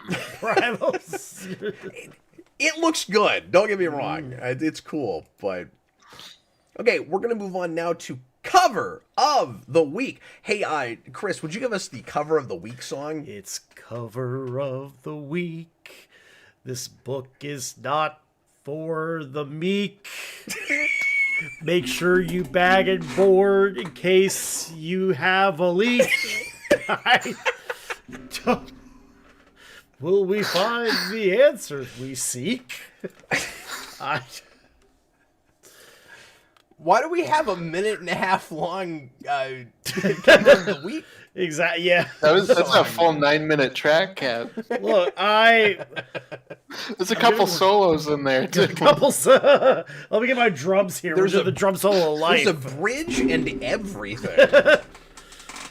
Anyway, hey there, Rover. Come on over. Folks, our cover of the week is not the same cover that you're seeing on your screen right now. I threw up the A cover just so that you could see what this looked like to everybody that didn't buy the movie cover variant, which is what I got. And the only reason I bought this, so I had never read this issue, and I've not read the arc around this, so this is the last issue of a story that I've not read, but this is the cool Matrix parody cover where you have Red Hood as Morpheus, which is just wonderful. Yeah. It's really funny. And then Catwoman as Trinity is pretty obvious. And then who is supposed to be Switch or whoever it is? Who even is that? I don't know who that is. Can anybody tell me who this character is supposed to be? Yeah, let me look it up on my phone. Yeah. Is that the Oh, that's Commissioner Gordon. Oh, it is? It's just hard to see his mustache. Yeah. Oh, he's the Joe Pantoliano character. I forget his Oh, see, I thought it was Switch. Is it supposed to be Cypher? I think it's supposed to be Cypher, yeah. Ralphie from The Sopranos. I just wasn't sure who the Batman character was supposed to be. Yeah. But anyway, so yeah, the only reason that we're talking about this is because I bought that because the cover was cool. They did a bunch of those that month, I think, and I've got 1 or 2 more for different movies. But let's is talk it not about all Matrix. I assumed that's what it was. No, it was like different a movies. Matrix tie-in. Oh, okay. a bunch of different movies. Yeah, it was cool. Over Warner Brothers. I just bought that because I'm a giant Matrix guy. But we'll talk about the actual comic because we read it. It's Anarchy and Mad Hatter. And my review of this, just very briefly, is I like the art and the coloring in this quite a bit. It's cool looking. Yeah. The writing is fine. This is a really lame redux of Anarchy. I don't know why we did this. So, Anarchy does not actually have an anarchistic ideology at all. He just pretends to so that he can get revenge on the Mad Hatter for kidnapping his sister and making her Alice. And that's the only reason Anarchy exists. And I'm like... He's like a different Anarchy, because at the end of the issue, there's like a part where it's like, hey, you boy, here's this box, and he opens it up, and it's the Anarchy suit, and that's like... Oh, Yeah. I missed Anarchy, so it's like, we're kind of having our cake and eating it too. I was just excited that Anarchy is here, because I like Anarchy. But yeah, it is weird. That's cool, but he's just kind of lame, though. Like, that just seems like a really convoluted and contrived way to get to Anarchy. Where it's like, why does he even need to pretend to have this ideology? Yeah. And then you get to the end and Batman's like, or whoever it is that says it, is like, oh, he's just another one of the nuts in Gotham. And I'm like, I mean, he's an extreme personality, but he's not really a psychopath. Like, he just wants revenge because somebody did something horrible to his sister. Like, that doesn't make him Arkham material. Yeah. We're so inconsistent on that. On who goes to Arkham and who doesn't. No, that's true. So, but I just thought that line was weird. Yeah. I don't know. His sister died. He's crazy. Yeah. Nicholas Bodo, so Anarchy is a LARPer? I guess. He's Arkham Origins Anarchy. That's true. Voiced by Matt Mercer. I liked the stuff with... I don't know why you know that. I like. I'm impressed though. I mean, look, one day I just looked at like Matt Mercer's IMDb. It's like he was that guy. He was that guy. He was that guy. I like the stuff with Bullock and with Alfred. Okay. It's back when they're still calling Penny One. That was that was always dumb. Yeah, no, that stuff was kind of neat. I was a little confused as to why they could talk to each other at first. And I was like, oh, the last issue. That was probably explained beforehand. Yeah, probably so. Probably. Yeah. I mean, this is very much the end of an arc, too. I think... Exactly. I know whenever we read these in isolation, there's always that little bit where you either pick up, like, right in the middle or right at the end. I mean... We read the middle of an arc more than we read like the first, the intro. So, all I know is when it showed the people rioting in Gotham, I was like, you had like the rioters on one side, cops on the other, and they're about to go to war. I was like, man, why couldn't Anarchy have been the main villain of Rises? I love Anarchy. It's so stupid, Bane. Yeah. Somebody put him in a movie. I love Anarchy. Yeah. Well, and I might have liked this issue better if I'd read the rest of it. Like maybe it's cooler if there's because I'm not sure if it's like you think you're reading a Mad Hatter story and then suddenly it shifts, and like that might be kind of cool if Anarchy suddenly takes it over. I don't know. I don't know if he's just suddenly introduced. Guessing that's what it is. That's what I'm guessing too, but I don't know that for sure. Right. Yeah, just because like the people rioting are being controlled by Mad Hatter's technology, I imagine that's probably the starting place. Yeah. I also thought the resolution was real abrupt and real easy, where most of the issue, Bullock is trying to figure out the frequency of the hats that Mad Hatter is using to control people. And at one point, he sees the numbers on the hat card, and he's like, maybe that's the frequency? And then it's not. And then he goes, at one point, he just goes, oh wait, I know. And he just like puts on the hat, right? And then he puts on the hat. He's like, I figured it out, and I I know how to control people through the hat now. And then you turn the page, and it's just resolved. Yeah, that's it. And it kind of feels like it's done off screen, or off panel. Yeah, for sure. No, and I did have like a. Is this supposed to be like early Batman? I'm not really sure what's supposed to take place. Like, is Mad Hatter supposed to be like a new character here? Well, isn't this like technically still New 52? It is. Yeah. Yeah. Which New 52 occasionally would do that. Like, even though I liked a lot of the Bat stuff, especially Snyder stuff.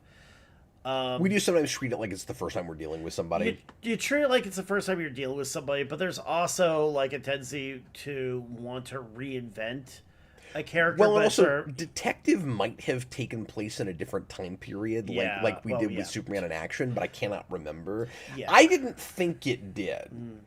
But it might be Detective was like earlier stories with Batman. One was like 5 years ago. One was present day. I don't think it was, but I could be wrong. I know. About that. Yeah, I know. New 52. The timeline was weird. And this isn't the only place in New 52 where we do Mad Hatter either. Yeah. Because I don't remember where it was, but I remember doing a review of something else that did Mad Hatter. Maybe it was also somewhere in Detective. I can't remember. Where I don't think he's in Snyder's run. He's not. It's definitely outside of that. But I was complaining that we were getting to a place where just to be dark and edgy, every Batman villain had to be capable of breaking a man's spine by twisting his head. And I thought we were a bridge too far when Mad Hatter could do that. I was like, I think the last person that should be able to break your spine like Sub-Zero in Mortal exactly. Kombat. There was an issue somewhere where Mad Hatter does that, and I was like, you've jumped the shark with me. That's not. He's like 4 feet tall. Exactly. But it's all muscle. Clearly, the guy's never lifted weights in his life. Like, what are you doing? He lives on a diet of tea. Tea and crumpets. No, just tea. Just tea. Tea and supplements. Like, this man cannot break your neck. No. I also thought it was weird that it went to that Nolan place at the end where it was like, maybe someday Gotham won't need Batman. And then you get to the last page and he's like, maybe someday, but not yet. Not yet. And like, he gave up that night. Yep, then we see him and Alfred in like a cafe somewhere. It was a cool kind of triumphant last page. I really like the look of that. But I don't know how I feel about Batman in comics ever saying that. Yeah. Yeah, I guess it makes more sense from Alfred, kind of, but... Yeah, but Batman's agreeing with him. That's weird. Where he's I know. Maybe someday. Batman's response, and I think, he's different under different pens, but there's never been, I don't think, a comic Batman where I actually bought the writing where he would really say that. Yeah. Comic Batman's response should probably always be like, well, I'm trying to create that world, but I know we're never going to get there. I will always have to do this. Well, even comic the Batman Exchange should have been thinks of himself as Batman before Bruce Wayne. Yeah. The Exchange should have been, do you think the day will ever come where you don't have to be Batman? Shut up, Alfred. Go make me a sandwich. Well, even those big prestige Alex Ross books that came out, there's a bit in there where they say Batman's fighting a war he knows he will never win. Right. And of course, going to Batman Beyond has that great line about how I knew I wasn't going crazy because the voice in my head kept calling me Bruce. Right. And then in my head, that's not what I call myself. Yeah. And I know there's a lot of different comic interpretations, but we're pretty consistent with that outside of Nolan. Right. Yeah, I know, very true. But I don't know. What did you guys think of that? I was also thinking too about Anarchy. How I enjoyed it. Overall, Anarchy. It's whatever. It was worth it for this cover. It was, it's a good cover. Well, I was even gonna say too, this is the first DC character they've kind of, I don't want to say neutered, but tried to reinvent in a way that kind of went against the original spirit of the character. Where we just talked about the New 52 annual with Mr. Freeze, the Snyder one. Yep. Yes. Yeah. Yeah. Yeah, where he's like, I'm doing this for Nora. Like, you don't actually know Nora. She was frozen before you got here. She was frozen today. She was frozen today. Well, let's find out what our cover of the week will be for next week, Chris. Are you ready for ready. phone shaking? I'm I'd let Austin do it, but he's still in Canada all the time. Pass it over. I got this. Okay, I got this. Yeah, exactly. Oh, okay. There we go. Pick up the phone. Magic. All right, let's see what we got. Let's see what Austin shook on the phone. Oh, we got some. Oh, I shook. Man, my phone opened, so my joke didn't work. Oh. Okay, so we got an issue, and I'm not gonna make you reshake it. We'll do this. All right. I got an issue. I'm just saying that. 32. I'm just saying that keeps happening all the time. Where I'm like, Yeah. we're not gonna do that one. I gotta do that one. But this is one that I bought recently. I think this is a Spider Girl issue, but Okay. it's Amazing Spider Girl, and it's. See, is this that same run? See, I thought this was a different run because that book was just Spider Girl, but this is but the title is Amazing, but it's still 06. Yeah. Or did they bring it back in the mid 2000s and the first one was late 90s into early 2000s? I can't remember. I got to go back and look at this. Is this Amelia Parker though? Is this Yeah. Yeah. It must be. I guess we'll find out. We'll find out. Who wrote this? Sorry, let me. I was looking down. They had a couple of babies. It's Tom DeFalco. Okay. But yeah, so anyway, we'll do this next time. What were you saying? Oh, I was just gonna say too. I was looking at the other books on the search here. They had some Hallows Eve books. I'm gonna see if I own any more of this. I didn't think they did another run because I know at one point they had another set of Mayday Parker stories that were in backup features at the end of a web of series in like the 2010s. Don't ask me why I remember that. Why do you remember that? Well, I don't know. That's why I told you not to ask me, okay? I'm bad at following instructions. I have several of these actually.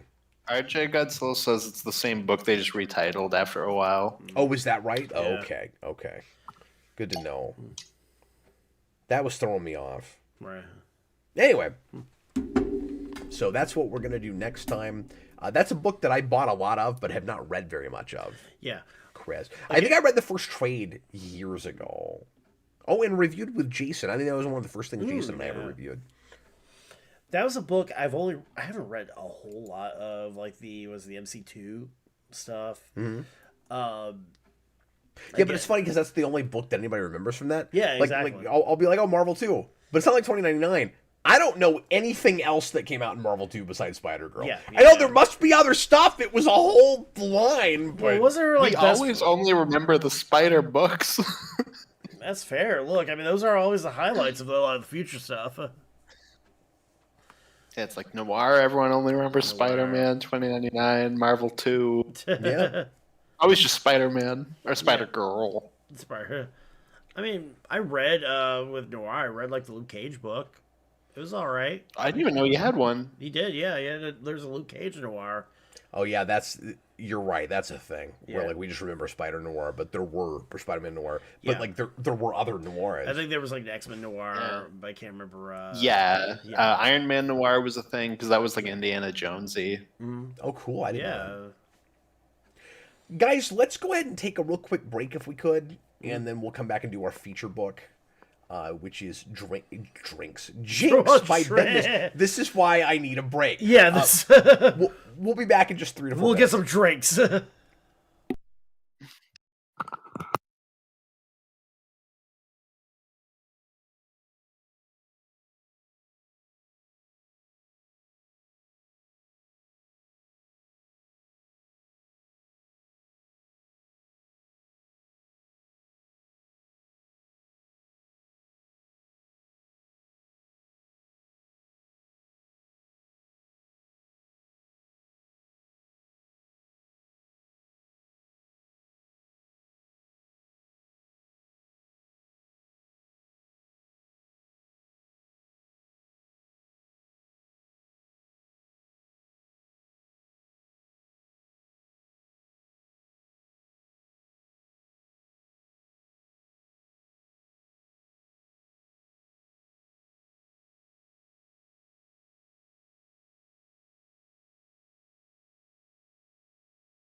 I had to watch it like increments too. It took like a full day to watch it. Well, we're live again. Oh, we're live. Yeah. Oh wait, welcome Hi back. everybody. It's time for our last feature. Sorry, Austin. We were just talking about how grueling it is to sit through the Snyder Cut. Yeah. Oh my god, I know. And I watched it back to back. I was just telling you. Yeah, we were just talking about that too. Yeah. When you could Oh, see I know, my it was mouth moving, but we were muted. That's what I was telling you. Yeah, no. I would just say that when I watched it in like increments, so it took me like a full day to watch it. I still That's say the way to watch it if you're gonna watch it. Yeah. I still say if you're going to. I don't know why you're doing that, but if you are. Yeah. No, I still say I stand by they should have released it in episodes like they originally planned. Yes. It was they were supposed to put it out in 4 episodes. Why on earth would you not do it like that? Yeah, no, at that length, I agree. It was fun. It was funny because like immediately afterwards, I saw that like And there were clear breaks. there were but like I noticed too like shortly after Detective Pikachu was leaving the app too, the HBO app. And I was like, okay, I should watch this before it goes. Yeah. And I remember watching, like, why is the cinematography so much better in Detective Pikachu? yeah. Why am I having a better experience with Detective Pikachu? No, it's weird. Yeah. Yeah. No, it is very weird. I also remembered when I was getting my water. Pikachu. That works in a way it has no business. It does. Working. You're not wrong. I ain't saying it's great. It's better than it has any damn right to be. I agree. I will defend Detective Pikachu for forever. It's fine. Yeah. I've never seen it. I just remember. I'm sorry, what, Austin? I said I've never seen it. Oh, have you not? It's fun. Yeah, I recommend it. Just, if you want something. I can name like 2 Pokemon, and one of them is Pikachu, so like I guess I can watch it. There was some real effort put into that to like integrate the Pokemon with the live action stuff and like make it actually feel like those were on screen together. Yeah. And I admired it for trying that as hard as it did. I just remember after I watched the Snyder Cut, I was just telling Cap how I was really happy because I never have to watch it again. I've seen You were like, why is it that I can believe Pikachu is in the room with them, but I can't believe that Gal Gadot is in a room with the Justice League? Why is one of them considerably more realistic looking? That's fantastic. True, yeah. Okay, let's go on to our featured book for today. And again, we're going to spin the wheel right after we talk about this book, and we'll see if something that was requested tonight comes up. Because, last week I was excited because we hit a record for Super Chats for wheel spins, and I think we matched it or came real close to matching it again today. Yeah. I think last week we had 6. And I think today we've had at least 4, but we have the same total Super Chat money from last week because I think a couple of people have Super Chats where they didn't ask for anything on the wheel that they didn't We've got quite get 6 to 5. this time, plus did we get 6 plus that one that was not $5, yeah. Okay. So 7 altogether, but 6 were wheel. So we've tied it. Hey. That's awesome. That's awesome, yeah. Anyway, so let's get into our book for today, and I should have jotted down who asked for this. Let me see if it's still written here, or did I take it off? There. Yeah, Bob the Hun. Bob the Hun put this on the wheel last time, so thanks to him. I will try to credit people. So let me pull this up real quick. Okay, so Bendis. Bendis, yeah. This is a book that starts at, like I said, a smaller house. I can't remember the name of it now. I was talking about. It starts with a C. It starts with a C. Yeah. And like I said, then it goes to Image. So from what I could gather, they printed like 6 or 7 issues at this other house, and then they finished it with 1 more issue at Image, and then I think it got another volume maybe after that ? Was it Cavalier? Cavalier, that's what it was. Okay. And I'd never heard of that before. Because we were looking up I like think there that's was what it was. one volume in like 2001, one volume that was like a few years ago. Well, and that was confusing because when the one I saw for 01, I think was just the trade for this. Yeah. And I think this bigger trade that we found might have had more material. It might have been both of the initial volumes if there were two. Anyway, I'm fuzzy on how exactly all of this worked because in digital I could not find this in issues. And like I said, I couldn't tell where the issue breaks were while we were reading it. So we read at least half of the initial story, but probably slightly more than that. Yeah. And Austin, would you kindly give us a brief synopsis of what happens in at least as far as we read? And Austin didn't get quite as far as we did, but he can tell us at least the basic premise. In a world where everything is darkness, sketched outlines of real people walk around and never shut the F up. Oh my god. You're not wrong. It takes several issues before those word balloons even show you who's speaking, and that was fun. Yeah. Well, I guess that's true. I love the fact that it's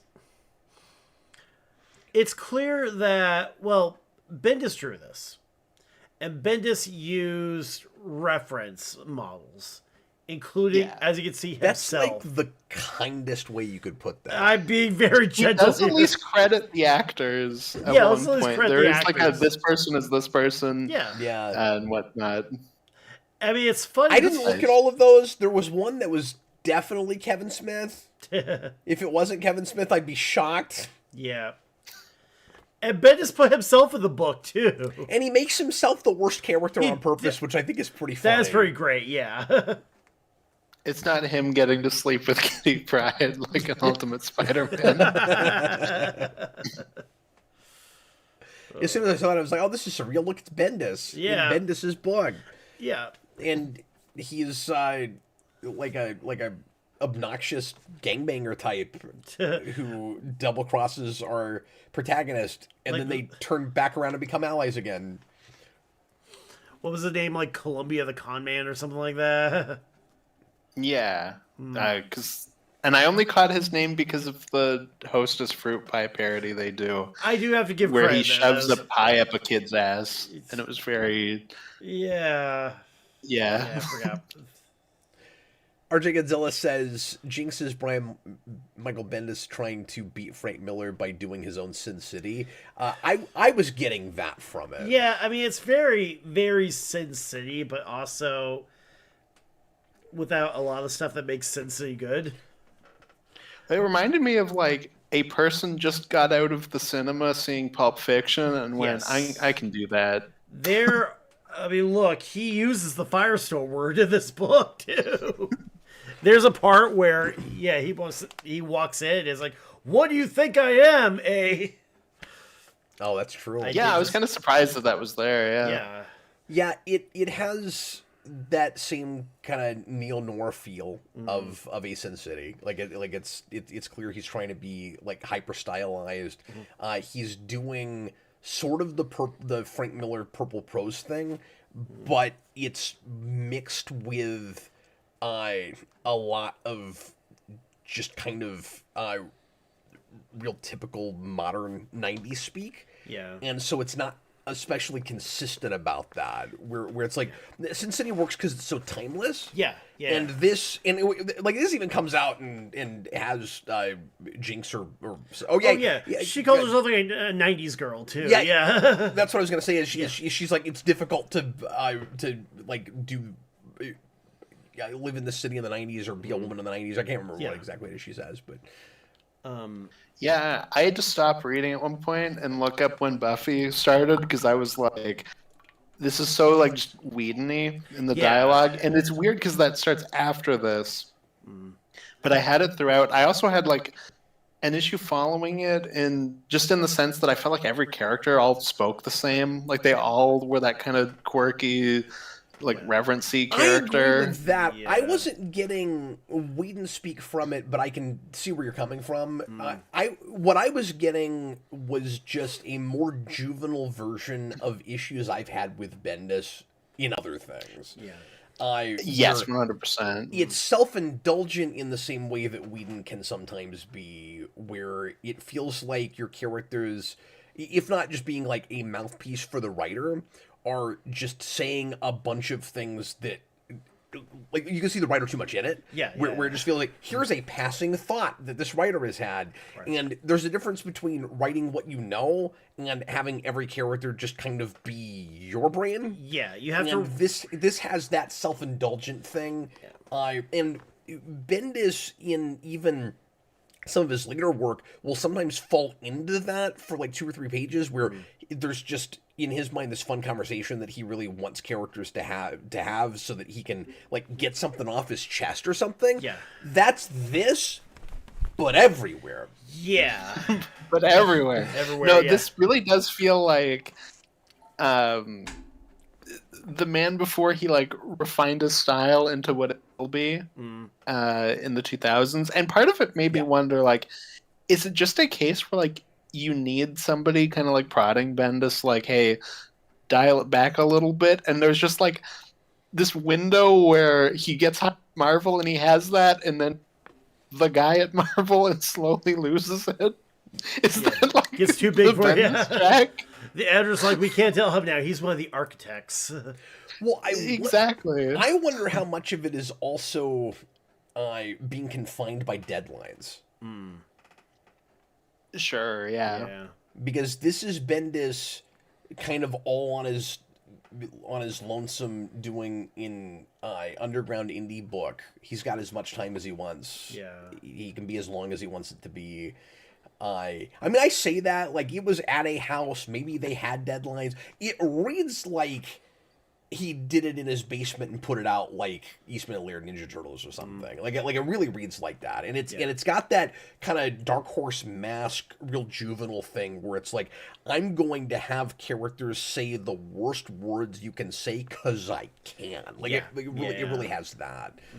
No, and to give it to give it a bone, like I do think that is inspirational to a degree of like he just went, you know what? I want to do this. Like, I'm just going to do it. Like, I'm not a great artist, but like, I want to tell my story. I'm going to do it anyways. I do think there is an inspirational level to that. Yeah. But I also don't want to read this. Like, it's interesting historically. I don't think this is a good book. Even the actual, this is how much of a dork I am. Even a lot of the lettering is weird and awkward. Yeah, I agree with that. Like the word balloons are just, the dialogue doesn't fit in them right, and just the actual, obviously the placement of them, the fact that there's... Yeah, it's not real professionally done. It really isn't, no. And just... It's odd that that's the one thing that sticks out to me, but like lettering is like incidental music in a movie where when it's good, you almost don't notice it. Yeah, that's what I'm saying, RJ Godzilla. That's Kevin Smith. Yeah. Anyway.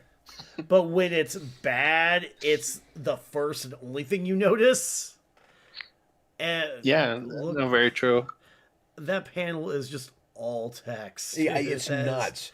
And he's weirdly inconsistent where there are places where he's smart about that, where he's like, I want to write a movie script before I want to write a comic book. And so I'm going to have the right side, and we'll see it later as I go through. Yeah. I'm going to have the right side of the page be all dialogue exchange.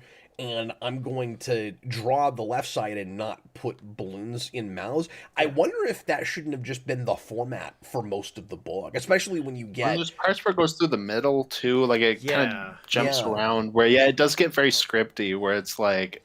Maybe he was like, I know I'm not, like, the greatest artist, so I'll lean more into my strength and, like, have the writing at the forefront. Yeah, but that also... how do I want to put this? Like, that also gets overly noticeable where, like, you're leaning too hard on other things to block art you don't know how to do it. So like this page, Yeah. I don't know if this is on purpose, but like Chris said, there's a lot of balloons on the page where it's like now he doesn't have to draw as much because that background I don't even think is a drawn background. I think that's a piece of photography that he. I think there's a lot of that in this book. There's a lot of it. And I see a lot of that from even these days. People will do this with unprofessional underground artists that just don't know how to render backgrounds or don't know how to draw backgrounds. We'll just do like a photocopy of the. Yeah, and then they'll kind of. How do I put it? They don't make it. They don't make it a negative, but like they do something to it to make it look more drawn. They make it look like they make it really oversaturated too. That's it. That's what it is. Now you can just put a Snapchat filter over it. Yeah. But Austin, to your point, he'll lean on his strength in that he'll go. This is going to be a lot more about the dialogue exchange than it's going to be about the art. But there are other places where he wants to be real, hyper stylized. And he goes, I'm gonna have the automatopoeia words completely take over a panel. So you have places where people are being almost attacked in a panel by the sound effects. Yeah. I've never seen that to the degree he does it here. Right. Yeah, and I think because of that, because it's just a lot of pages are just, here's the art, and then here's just basically the script, and you can just read it. And because I find every character's voice, when we're stuck in a scene for a little bit and a couple pages have it, I start to lose track of who's talking. Where it's like, obviously it's, back and forth, and you can follow it that, but when I'm not as into it, I slowly start to drift off as it's going. I slowly lose track of who's speaking, and then I'm like, oh, I'm having a hard time lodging back into what's going on. Yeah, because of that. So I don't think the biggest issue with this book is the art, and I get if you're finding this difficult to look at. My thing with the art, I think everything about this is inconsistent. There are places where the panel layouts are really cool. Yeah. And I think he's much better at drawing, unless this is all tracing, and it might be, but I'm trying to give it its due. I think, oddly, he's not good at faces, and he's not good at, action. It's like, what else do you have in a comic book? Yeah. But when you get, scenes where somebody breaks into a car or something, the cars look good. There's close-ups of guns where those look good. Yeah. There are places where I'm like, here's a hyper detailed panel, and then other places where I go, you didn't know how to draw that. But I was able to look past the art quite a bit. Although Austin's right. I mean, the faces are kind of silly where it's like we're trying to play it as a stylistic choice to have so much in shadow and silhouette. Right. That doesn't really work. Yeah. And there's just points where he does drop the words, and we will get a silent moment, and I have a hard time reading what the art's supposed to be telling me. And I'm having that with action a lot, and I don't even mean always fight scenes, but just you're right. You'll have scenes. Maybe this is what you're talking about, where the art where it's totally visual storytelling, and I have no idea what's happening. It doesn't read what it's supposed to be, and even the part where they find the car wreck too with the guy with the 3 million, it's is there supposed to be more than one person in the car? Is this Yeah, I was asking that too. Yeah. But the biggest issue I have with this is just how unfocused it is, and how long it takes to get us to basic story beats, and even the premise of the thing. Yeah. He's so mired in banter. Yeah. And in characters just complaining about their lot in life and that kind of stuff. like he is falling into some literary traps. You can tell how inexperienced he is at this point. Yeah. Where he doesn't know how to have a less is more approach and let his protagonist, who's had a rough go of it, just like endure and be sad but not tell us how sad she is. So like that's a bit of a problem. Yeah, there is, but I'm seeing, sorry, what? I was just gonna say, there is a lot of like the Futurama, like you can't have characters just say how they feel. That makes me feel angry. But I'm seeing like real clear glimpses of what this would have been if it had been Bendis even 7 years after this writing it. Yeah. And I never say this.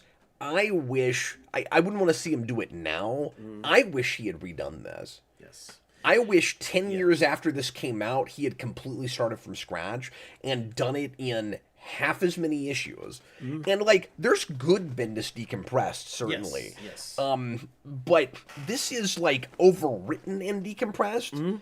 And on paper, I like this as a tragic romance. I like Jinx as a character theoretically. Right. I even like Goldfish as a character theoretically. And knowing this writer, I can totally see what he was doing or what he thought he was doing. Right. And he would have been able to do that after he'd had more experience. Yeah.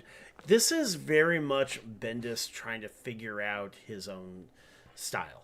This is Bendis very much trying to figure out how comics work, and that's the one impression I was getting, that this is a training ground. This is his like workshop. So I almost feel like, in a way, kind of mean for like trashing on it in that way, because like it 100% is that. Like that's exactly what it is. But at the same time, I'm like, this was also released. Yes, you can buy this, and like it is just a training ground for an artist trying to their craft. And like I said, I respect aspects of this, even though I don't really like it.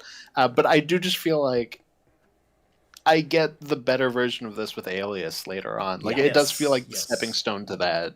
It really does.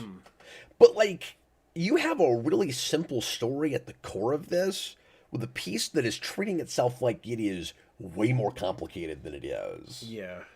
And so I think that's like the Tarantino-y thing, is what you were saying, Cap, with just how long conversations go on. Yeah. Where it's got like a Tarantino can have that sometimes, where it's like characters will just kind of ramble for a minute, and that's every conversation in this. Like every conversation is just people going on, and we get constant like uhs, likes, like people are tripping over their words constantly too, which also makes it awkward because they all do it. And like he thinks he's being realistic. He wants to give us like but it's overplayed, casual dialogue. But it's overwritten, and we don't need to see all of it. So even if that's going to be the style of this, skip over more places where it's not revealing anything or like actually furthering your story. This felt a lot like just college workshopping to me. Yeah, and just like my Iron Man 2 analogy, take out that screwdriver, dial that in like 20% at least. Yeah, this doesn't feel like it was edited at all, like by him or anybody else. Like it's absolutely a first draft. And with it being a smaller publisher, there is a chance it maybe wasn't. I say absolutely. Maybe he did pare even quite a bit out of this, but it doesn't read that way. I guess is what I'm saying.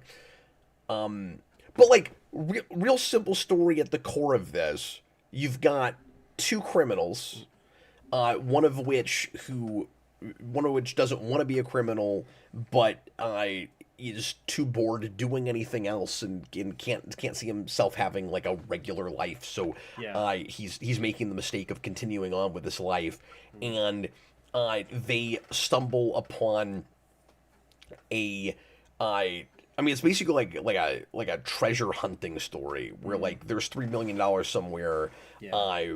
so they're at odds and are coming to blows, and one is trying to kill the other one until they find out about this, and now they're going to have to team up to figure that out. And meanwhile, you have a bounty hunter chick who is kind of falling for this guy, not knowing that he is a criminal, and once she finds that out, she's going to get involved in this treasure hunting thing.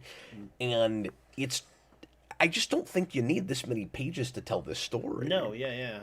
But like all of that sounds interesting. You know, like the bounty hunter that is falling in love with essentially a mark, and then is conflicted about whether she even wants to be in this life because she's only doing it for money. And she's seeing this kind of gray area of, I don't like what this guy is doing, but I can tell that, like, there's a good person in there. But, like, I can't date him and do the job I'm doing. But, like, it's not even a moral thing. Why am I even doing this job? Like, I like all of that. And his, like the goldfish guy, he has a decent backstory. That's a real kind of typical Bendis sort of backstory. Where he was like dating a girl who was also a criminal who shot somebody in front of him, and he had to go through all of that and realize she was a completely different person than he thought she was, and now he'll never use a gun again, and so he carries around a gun without bullets. And I liked the Barney Fife line, and she's like, it's weird you're a criminal that's carrying a gun without bullets. And so I don't know, like there's a lot to work with here. Is all I'm saying. And even like the one, no, that's fair. Yeah, and even like the one bit at the beginning too, where she goes in when they show her first, her first job. I guess not, or at least the first job in the book, where she shows up to her target's like wife's apartment or girlfriend's apartment, and shows up with like a fake pregnancy belly with a gun inside. Yeah, that was good. That was a great bit. Well, that was a really good introduction to her. Yeah. But it was setting us up for a cooler book. It was. It really was. You don't see anything that clever. What made you want to stick with her and not keep going back and forth between her and this goldfish guy? Yeah. Like, I wonder if this whole thing wouldn't have been better served, even with the exact same story, right, if it wasn't dual protagonist. If it was just Jinx. If we just... Yeah, and if it was played more like Alias. Exactly, would be later, where it really is her book. Yeah. And we're maybe even seeing like the two sides to her life, where she's introduced as being real, like conniving and good at that kind of deception and misdirection, and she seems like suave and like old school private detective type. Right. And then we discover she's actually like what she's doing. Yeah. But again, there's some of that in Alias later. Like, No, exactly. Even to like the kind of detective thing. I know she's a bounty hunter here, but they're not super far off. They're not. Yeah.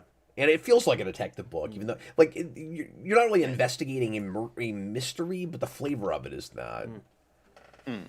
Yeah, I think they're just like the kind of black and white look. It's got this thing where visually it's going for a noir, but I don't think it's written that way. No, and there's places where he's playing at it, but he's not good at it yet. Which is funny, because then that, will be the big thing that people really like from him and kind of wish he went back to. Yeah.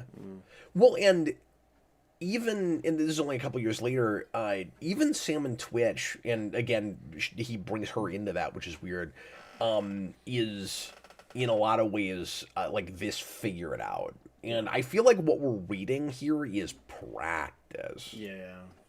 Well, it's like, and obviously, like, this can happen with writers, too. This is an example. But it's like a really great director, and you go back to their first film, and you go, oh, didn't quite know what you were doing yet. It took you a couple to work it out. Like, it's one of those.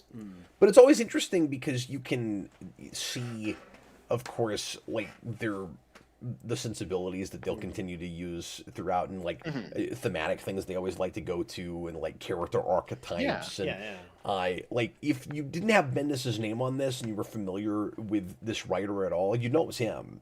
Like 5 pages into this, you'd go, "Oh, this is Bendis." This is the second you see it, like 2 pages, and when you see the wall of text, you're like, "Oh, it's Bendis." It's Bendis, yeah, exactly. But no, like I said, I think because of that, again, it's cool as like an inspirational. Like, he just got his book made, and it's interesting historically. But outside of that, I don't think there's really much to grasp at least for me.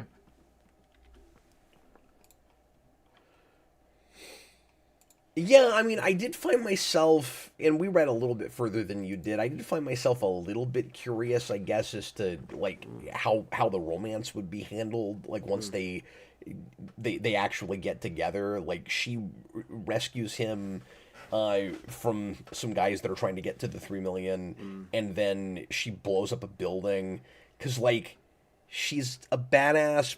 Kind of, but he can't decide how much of a badass he wants to make her. Right. And then they immediately run off and sleep together, and they tie up his friend in the other room, and then they go sleep together, which is kind of funny.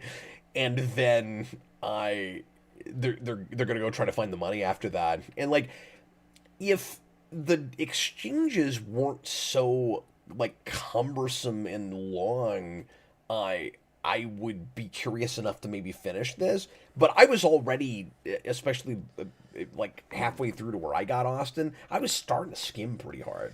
Like I was having a hard time reading anything like every word. Yeah, like I was kind of the same way too, where when I saw a lot of like the massive just walls of text, like, okay, how much of this is really important to the plot? Yeah. Well, I think that's why I stopped where I did, because you guys told me it's Goldfish. And I got to a point where it kind of looked like that, but I kept going because I was like, surely I'm not there yet. And then just as I was reading more and more, I'm like, I'm slowly just starting to scan pages where I'm like, this is becoming really, really, really cumbersome to read. And then I was like, maybe that was just the part. And like at this point, I'm so just like out of it and like hardly like paying as much attention as I was, from the get-go. I was like, maybe this is just where you call it. Yeah, that's understandable. That's where the place where you stopped is where I almost stopped. And then Chris was like, I read to where she saved him, and I was like, oh, I don't think that's happened yet. I guess I better keep going. And you were like, she just punched further. him. Yeah. It's probably another issue, but I don't know where the breaks are. Yeah, that's the one thing. Yeah, and I was like, I think she technically saved him because like he was kidnapped, but I'm not really sure if he was still kidnapped. Yeah, I don't know what's going on. And it's funny too because like the layout of the trade is weird because you can't tell where issues begin and end. And I know we were talking before about how the credits are in like the background, like the first 2 or 3 issues, and then you never see credits ever again. Yeah. So I don't know what that's about. Yeah. Thomas Lowe says, is nobody writing new Sam and Twitch comic books? Yeah, there is a Case Files book going on right now, and if memory serves, McFarlane's writing that. And weird. Yeah. I was going to say, there's like 8,000 Spawn books right now if there isn't a Sam and Twitch book. There isn't one. No, it's weird. I bought the first issue. I showed it last week. I bought the first issue of the new Case Files book because I like the cover a lot. It's just Sam and Twitch with a like looming swan in the background, but it's a really cool cover. But it's like McFarlane's only writing a couple of books, and he even just moved the reins over to somebody else for the main book. And I'm like, why of all of the offshoot books are you writing the like detective fiction that needs like really good meticulous plotting? Well, why is that the one? Why aren't you writing Gunslinger Spawn?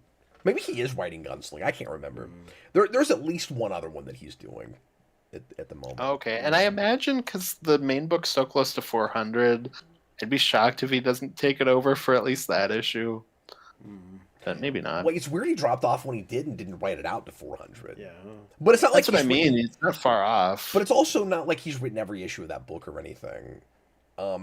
Spider-Fan. No, but I just imagine he'd probably want to be there for that big. I'm sure he'll do highlight at least issue. that issue. Yeah, But he dropped off like 30 or like 25 or 30 before that. It's very strange. Spider-Fan 12 $5 super chat says he's breaking the record and asked for Tomb Raider: A Saga of the Medusa Mask, written by Dan Jurgens, and he says it's good. cool. I've never even heard of that. I haven't either, I like Tomb Raider, so and I like Jurgens. that'd be cool. Yeah. Usually, so Get those so jerseys. that's exciting. So we've got a record broken. We're at 7 for the night now. 7 for the night. Thanks a lot, guys. We really appreciate it. Yeah. What else do you guys want to talk about? This is a random kind of who cares point, but can I mention this real quick? Just because I'm looking at this page and I wanted to bring this up because I thought it was funny. Yeah. Do you know what I'm going to say? I'm not sure. Okay, I'm not sure. So these guys get together, Jinx and Goldfish, and I thought the way the meet cute happened was like charming enough. Yeah.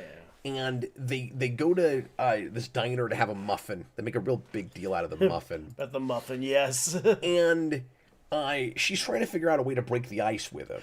I think I do know what you're about to say. And she starts asking him all these questions, and she kind of goes through this questionnaire, and it's the exact questionnaire that James Lipton does at the end of every episode of Inside the Actor Studio. Like, that's what that is. Oh. Yeah.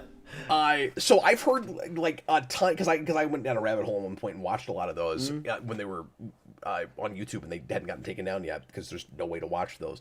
Yeah. And anyway, so I've actually heard a lot of actors answer the like, what is your favorite swear word question? Yeah. And the, like, what do you want God to say when you get to the pearly gates?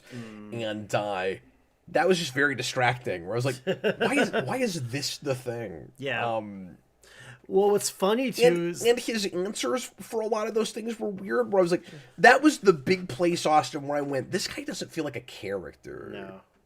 No, I was like, Bendis thinks that some of the these answers are really funny, and they're just not.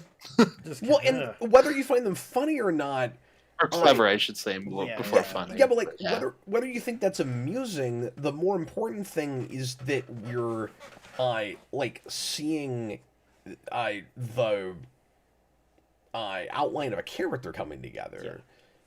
You know, and like that's the whole point of the questionnaire. The Pervot thing in Inside the Actor Studio is it's enlightening. Like you peer into the soul of a person. Yeah. And it felt like he was rolling a D20. I didn't feel like I understood this guy. In fact, I felt like I understood him less. Yeah. Because the answers were just so weird and random. And so, like, it needs to be drawing a picture. Like, that whole scene should have been character building. Right. And it thought it was. Yeah. And but it didn't feel like that at all. You didn't get much of. That's what I mean. Like, it doesn't feel like it's building him out. It just feels like Bendis thought these were clever answers. Yeah. And was like, isn't that kind of amusing that he said this? It could be both. Look how quirky this guy is. Yeah. And, like, why is he that quirky? It is funny because, like, she says that she's, when she starts asking the questions, she goes, like, I'll be Dick Cavett. Like, all right, that's a random poll. I know, like... Yeah, why would she know who that even is? Like, even by this point, that's a little outdated. If she's somebody... This is 97. If she's, like... I don't know, God, if she's, like... 27, he would have been off the air since she was at like grade school. Yeah. Yeah, why does she know who that is? Yeah, and like I know who Dick Cavett is. Yeah, he's a Beetlejuice. But I watched a lot of old TV and stuff. I mean, yeah, I did too. I thought he was a decent interviewer. That's where it felt Whedon-y to me, where it's like, I don't know, it's referencey. Yeah, We all kind of know our things. and there's even like a part where they're watching TV. And I think we can all fall into that to some degree, Oh, especially yeah. if you're a big pop culture person. There's a part too where they're watching TV and it's just that like photocopied and like high contrast style, but it's very clearly a still from Taxi. Yeah. And it's like, that's Andy Kaufman right there. That's Latka. Yeah, it feels like you're stealing stuff. Well, there's a reason that he quit drawing his stuff. Yeah. That scene also ends with a sitcom gag, but R-rated because he can. Yeah. Where Bendis walks in and kidnaps him, and she's like, "Next time, I'm getting a vibrator." Like I could hear the Seinfeld theme play in the background. I was like, I guess that's fair. Okay. I mean, at least that was like, okay, this line has like some personality, gives you a little bit of insight to the character. I didn't mind that one as much, even if it was like super. Like, well, how much? Okay, but can I argue with slappies. you for a second? How much insight does it really give you? So, like, it's a chick that hasn't been laid in a while. I don't know. So she hasn't been getting a lot of insight. I've got. I mean, All I'm saying The is Seinfeld theme plays. all I'm saying is you can give any woman that thinks in a crass way that line. Like, Yeah, what is that really revealing about her? I think though? compared to a lot of the other dialogues too, that's at least felt more like a character beat. Okay, but Yeah. but also keep in mind that we've been hitting the point home real hard all the way through that she hasn't had a good track record with men. Yeah. And we keep saying things like men are like cars. Men are like cars. And so then she says that, and the only thing it reveals is she doesn't need a man. This is fair, yeah. We knew that. You know what I Well, mean? Or that she maybe does, but wants to think she doesn't because it keeps not going well. Right. But like we know that already. I don't know. Yeah, I guess. Although the mirror like cars thing was something that Bendis was so impressed with, he made like It's like part two. Mirror like cars part 2. You should have made a whole mini called that. Exactly. The only other thing I want to mention is there's also some sloppy plotting in this. Yeah. The bit that I found most unbelievable, and it kind of just I've written myself into a corner. How do I get to the next thing? Is when when she is got him knocked out, and he tells her about the 3 million in his sleep. Oh yeah, that he And gives tells us. her exactly. And did you get that far, Austin? Tells her exactly every important detail. He goes through like a full exposition laden monologue. Yeah, in his it's exposition through sleep talking. Well, all I could think of was that it's the greatest joke in Last Crusade, but as a plot point, she talks in her sleep, and I was like, I can't believe. Okay. RJ Godzilla, this book, like a lot of Bendis's work, screams failed screenwriter to me.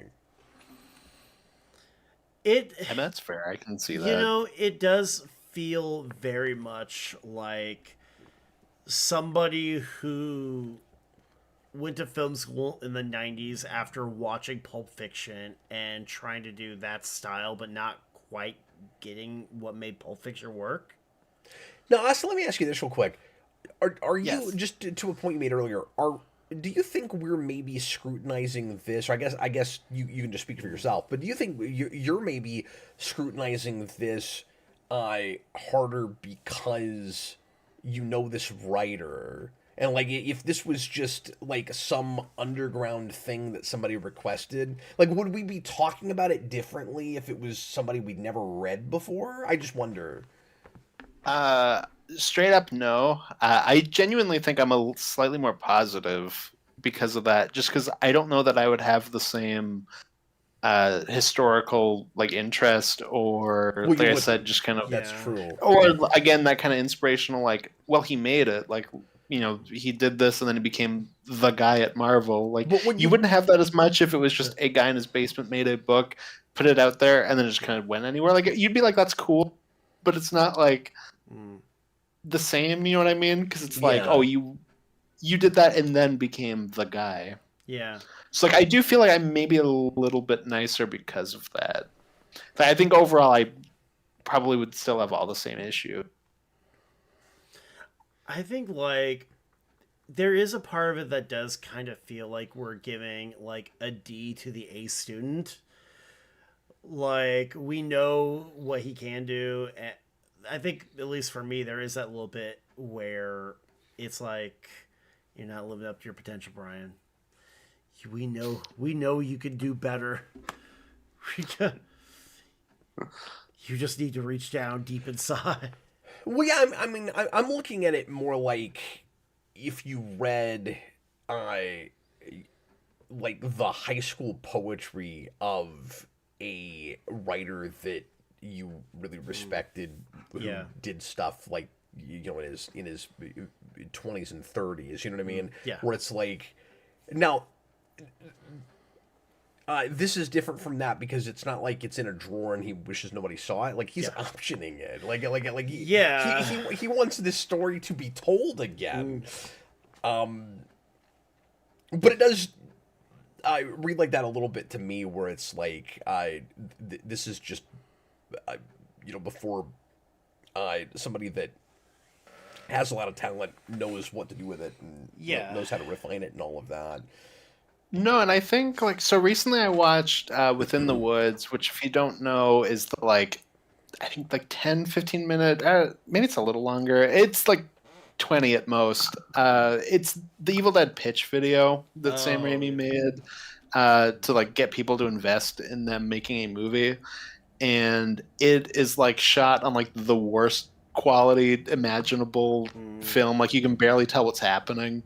But like, I watched that and like was genuinely entertained and was like, I can see that spark. Like, I can see they don't have the means to make it, but like, I can see there's talent here. And I didn't have that as much here, even knowing that like, obviously there's a lot of Bendis stuff I do like. So it's like, I also think that even compared to other creators, like, I think this is still kind of rough even within that realm. Yeah, sure. Now, I haven't read his true crime stuff. Like, I haven't read Torso, so I don't know how that holds up against this. I haven't read Goldfish, so, I mean, I haven't even read, what's the detective, the superhero police book that he did? Powers, yeah. Powers, yeah. Which that also got, like, a TV adaptation. It did for like a season or something like that. It got 2 on Peacock, and then it's supposed to come back. Yeah. No, Peacock didn't exist yet. It was Peacock? No, it was weird. It was PlayStation. Oh, very. Oh my God, that's right. I remember that. Very briefly, PlayStation had its own streaming service. It was weird, and I was like, and you had to own a PlayStation to look at it, and I was like, well, you're you have a little diminished audience there. That's really strange. Yeah.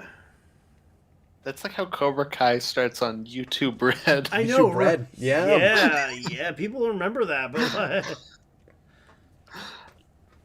oh, very strange. Cobra Kai, a show that should not work, but somehow does until it doesn't anymore. But yeah, I'm glad we looked at this because I mean it's an interesting time capsule. Yeah. And kind of to something Austin said earlier, interesting to see somebody without a net who isn't reeled in by anything. Yeah. And who's got like a lot of ideas and doesn't have a real good sense of like which ones to keep in your back pocket. Yeah. And which ones to put out in the foreground. Like, I feel like the approach for this is wrong. Yeah. Like I think this premise. I mean, could you do this premise in a somewhat comedic way? Maybe. But I also feel like the story he's telling almost wants more of what he'll do with Daredevil. Yeah. I mean, Yeah. there are good ideas in this. There are things that I did find entertaining. Yeah, I definitely liked it more than Austin did. Yeah. But I think a lot of it was just for the potential in it. Yeah. I mean, there's stuff. But I want to cut 70% of it. Yeah. Yeah, and I think that's part of it for me too. Is that like Alias is also one of my favorite comics, so it's like I do have Alias this is great. refined.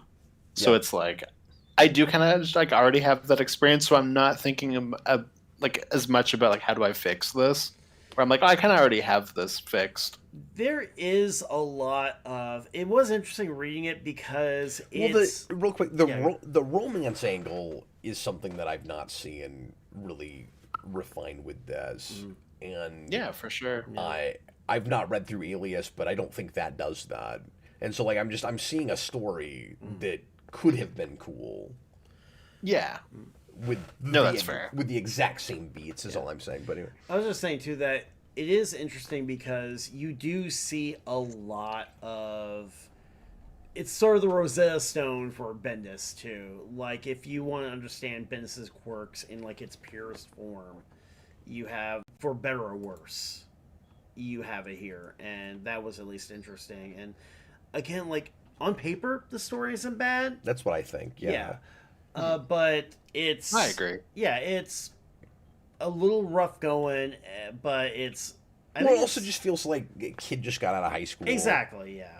And I don't know how old he was when he wrote this, so he might have very well. It reads like he was 19. Yeah, so he might have very well been, And like he just needs to live some life. And... Yeah. Yeah. Yeah. And he was already bald, but with Bendis, I imagine he was bald his entire life. I don't think he ever had hair. Yeah. I also think it's really weird that some of his later career stuff starts to read more like this to me. Yeah, that's why I'm wondering, like, is there just like that period where he had like that exact right amount of oversight and then loses it as he becomes more and more the guy and then slips back into this? It's possible too, Not because sure. I could see Bendis, like, as he's on his way up, he's got like more scrutiny, he's got more editors looking at his work. But when he becomes one of the architects of the Marvel Universe, then no editor wants to tell him no. And he's got a lot more sway that he can write. It'd be the same thing when he goes to DC. Like, you were the Especially Marvel when he goes guy. to You were DC. you were a huge get for us. Yeah. Do whatever you want. Yeah. Yeah, and then you can tell he kind of needs somebody to rein him in. Yeah. And I think And some creators do need that. Like, some creators really need that restriction that they can be more creative in that box. Like, obviously you don't want them to be too restrained, but like there are creators that do need at least some sort of box so that they don't just explode outwards entirely. Yeah. well, you at least need somebody there to give you a sense of perspective and remind you that you're telling a story and you're not doing a stand-up routine. Yeah. Very true. Well, let's go ahead and spin the wheel for next week and find out what our feature is going to be. Thanks again. Watch it be Alias because it's on I the see the wheel. Alias right there. Yeah. Thanks to all the super chatters, especially tonight and last week. Let's find out what comes up. Watch it be one of our books, you guys. Exactly. That's what I'm saying. It's gonna be Alias. Watch. Look, I saw Alias right there. No, this is one of Chris's picks. Oh, nice. It's going to be All-Star Nice. Western.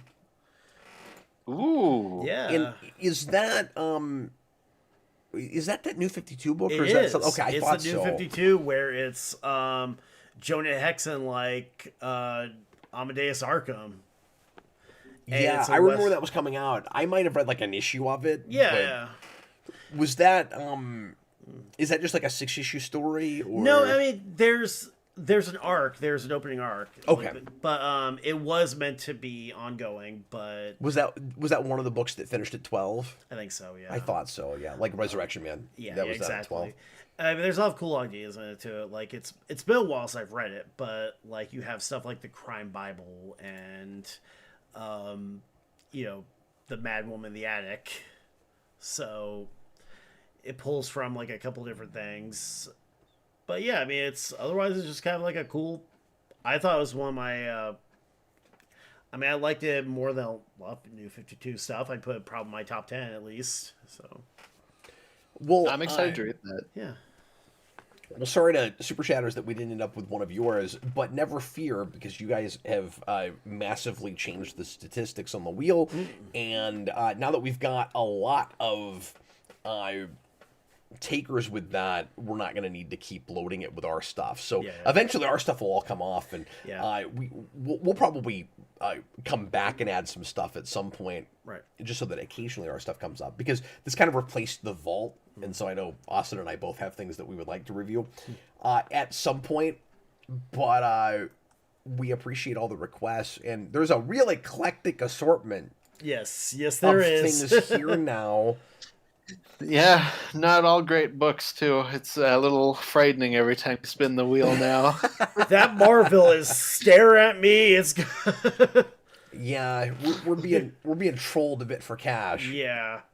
Not entirely, though. I mean, like I say, it's like a couple of things where, like, I think most of what's here is things that people actually like and want us to talk about. Yeah, no, of course. One of the Star Wars books sounds cool. Yeah. But anyway. Well, thanks as always. I also remembered when we went for break, I forgot to mention, I also read Aquaman 17, and it was very good. And that's I won't drag us on any longer, but I pick up the Aquaman with book. Black Manta. With Black Manta. On the cover. Was he not actually in it? He is in it, but more set up for him to fight Aquaman next issue. It's a big Starro story, which was cool. But, so it's exactly what Absolute Batman did this time. Exactly. But Black Manta's at least at the beginning. Yeah, that's good. Well, I think the Robins are reestablished real briefly at the start of that issue. You're like, there's Robins. And then you see their Voltron, right? You're not going to get to fight it yet. Yeah. No, it's more like Black Manta's coming. Anyways, here's a story of Aquaman and Jaro fighting the Starro homeworld. That's fun. Yeah. Yeah. Well, thank you guys for prepping for the show, and sorry the Jinx thing was kind of complicated and hard to figure out, but we did it. We got there, and we'll see you guys again next Tuesday. Thanks for hanging out with us. In the meantime, I was Captain Logan. This was Austin, the Day Ghost, and Chris, the Master of Three. Good night, everybody. Bye, everyone.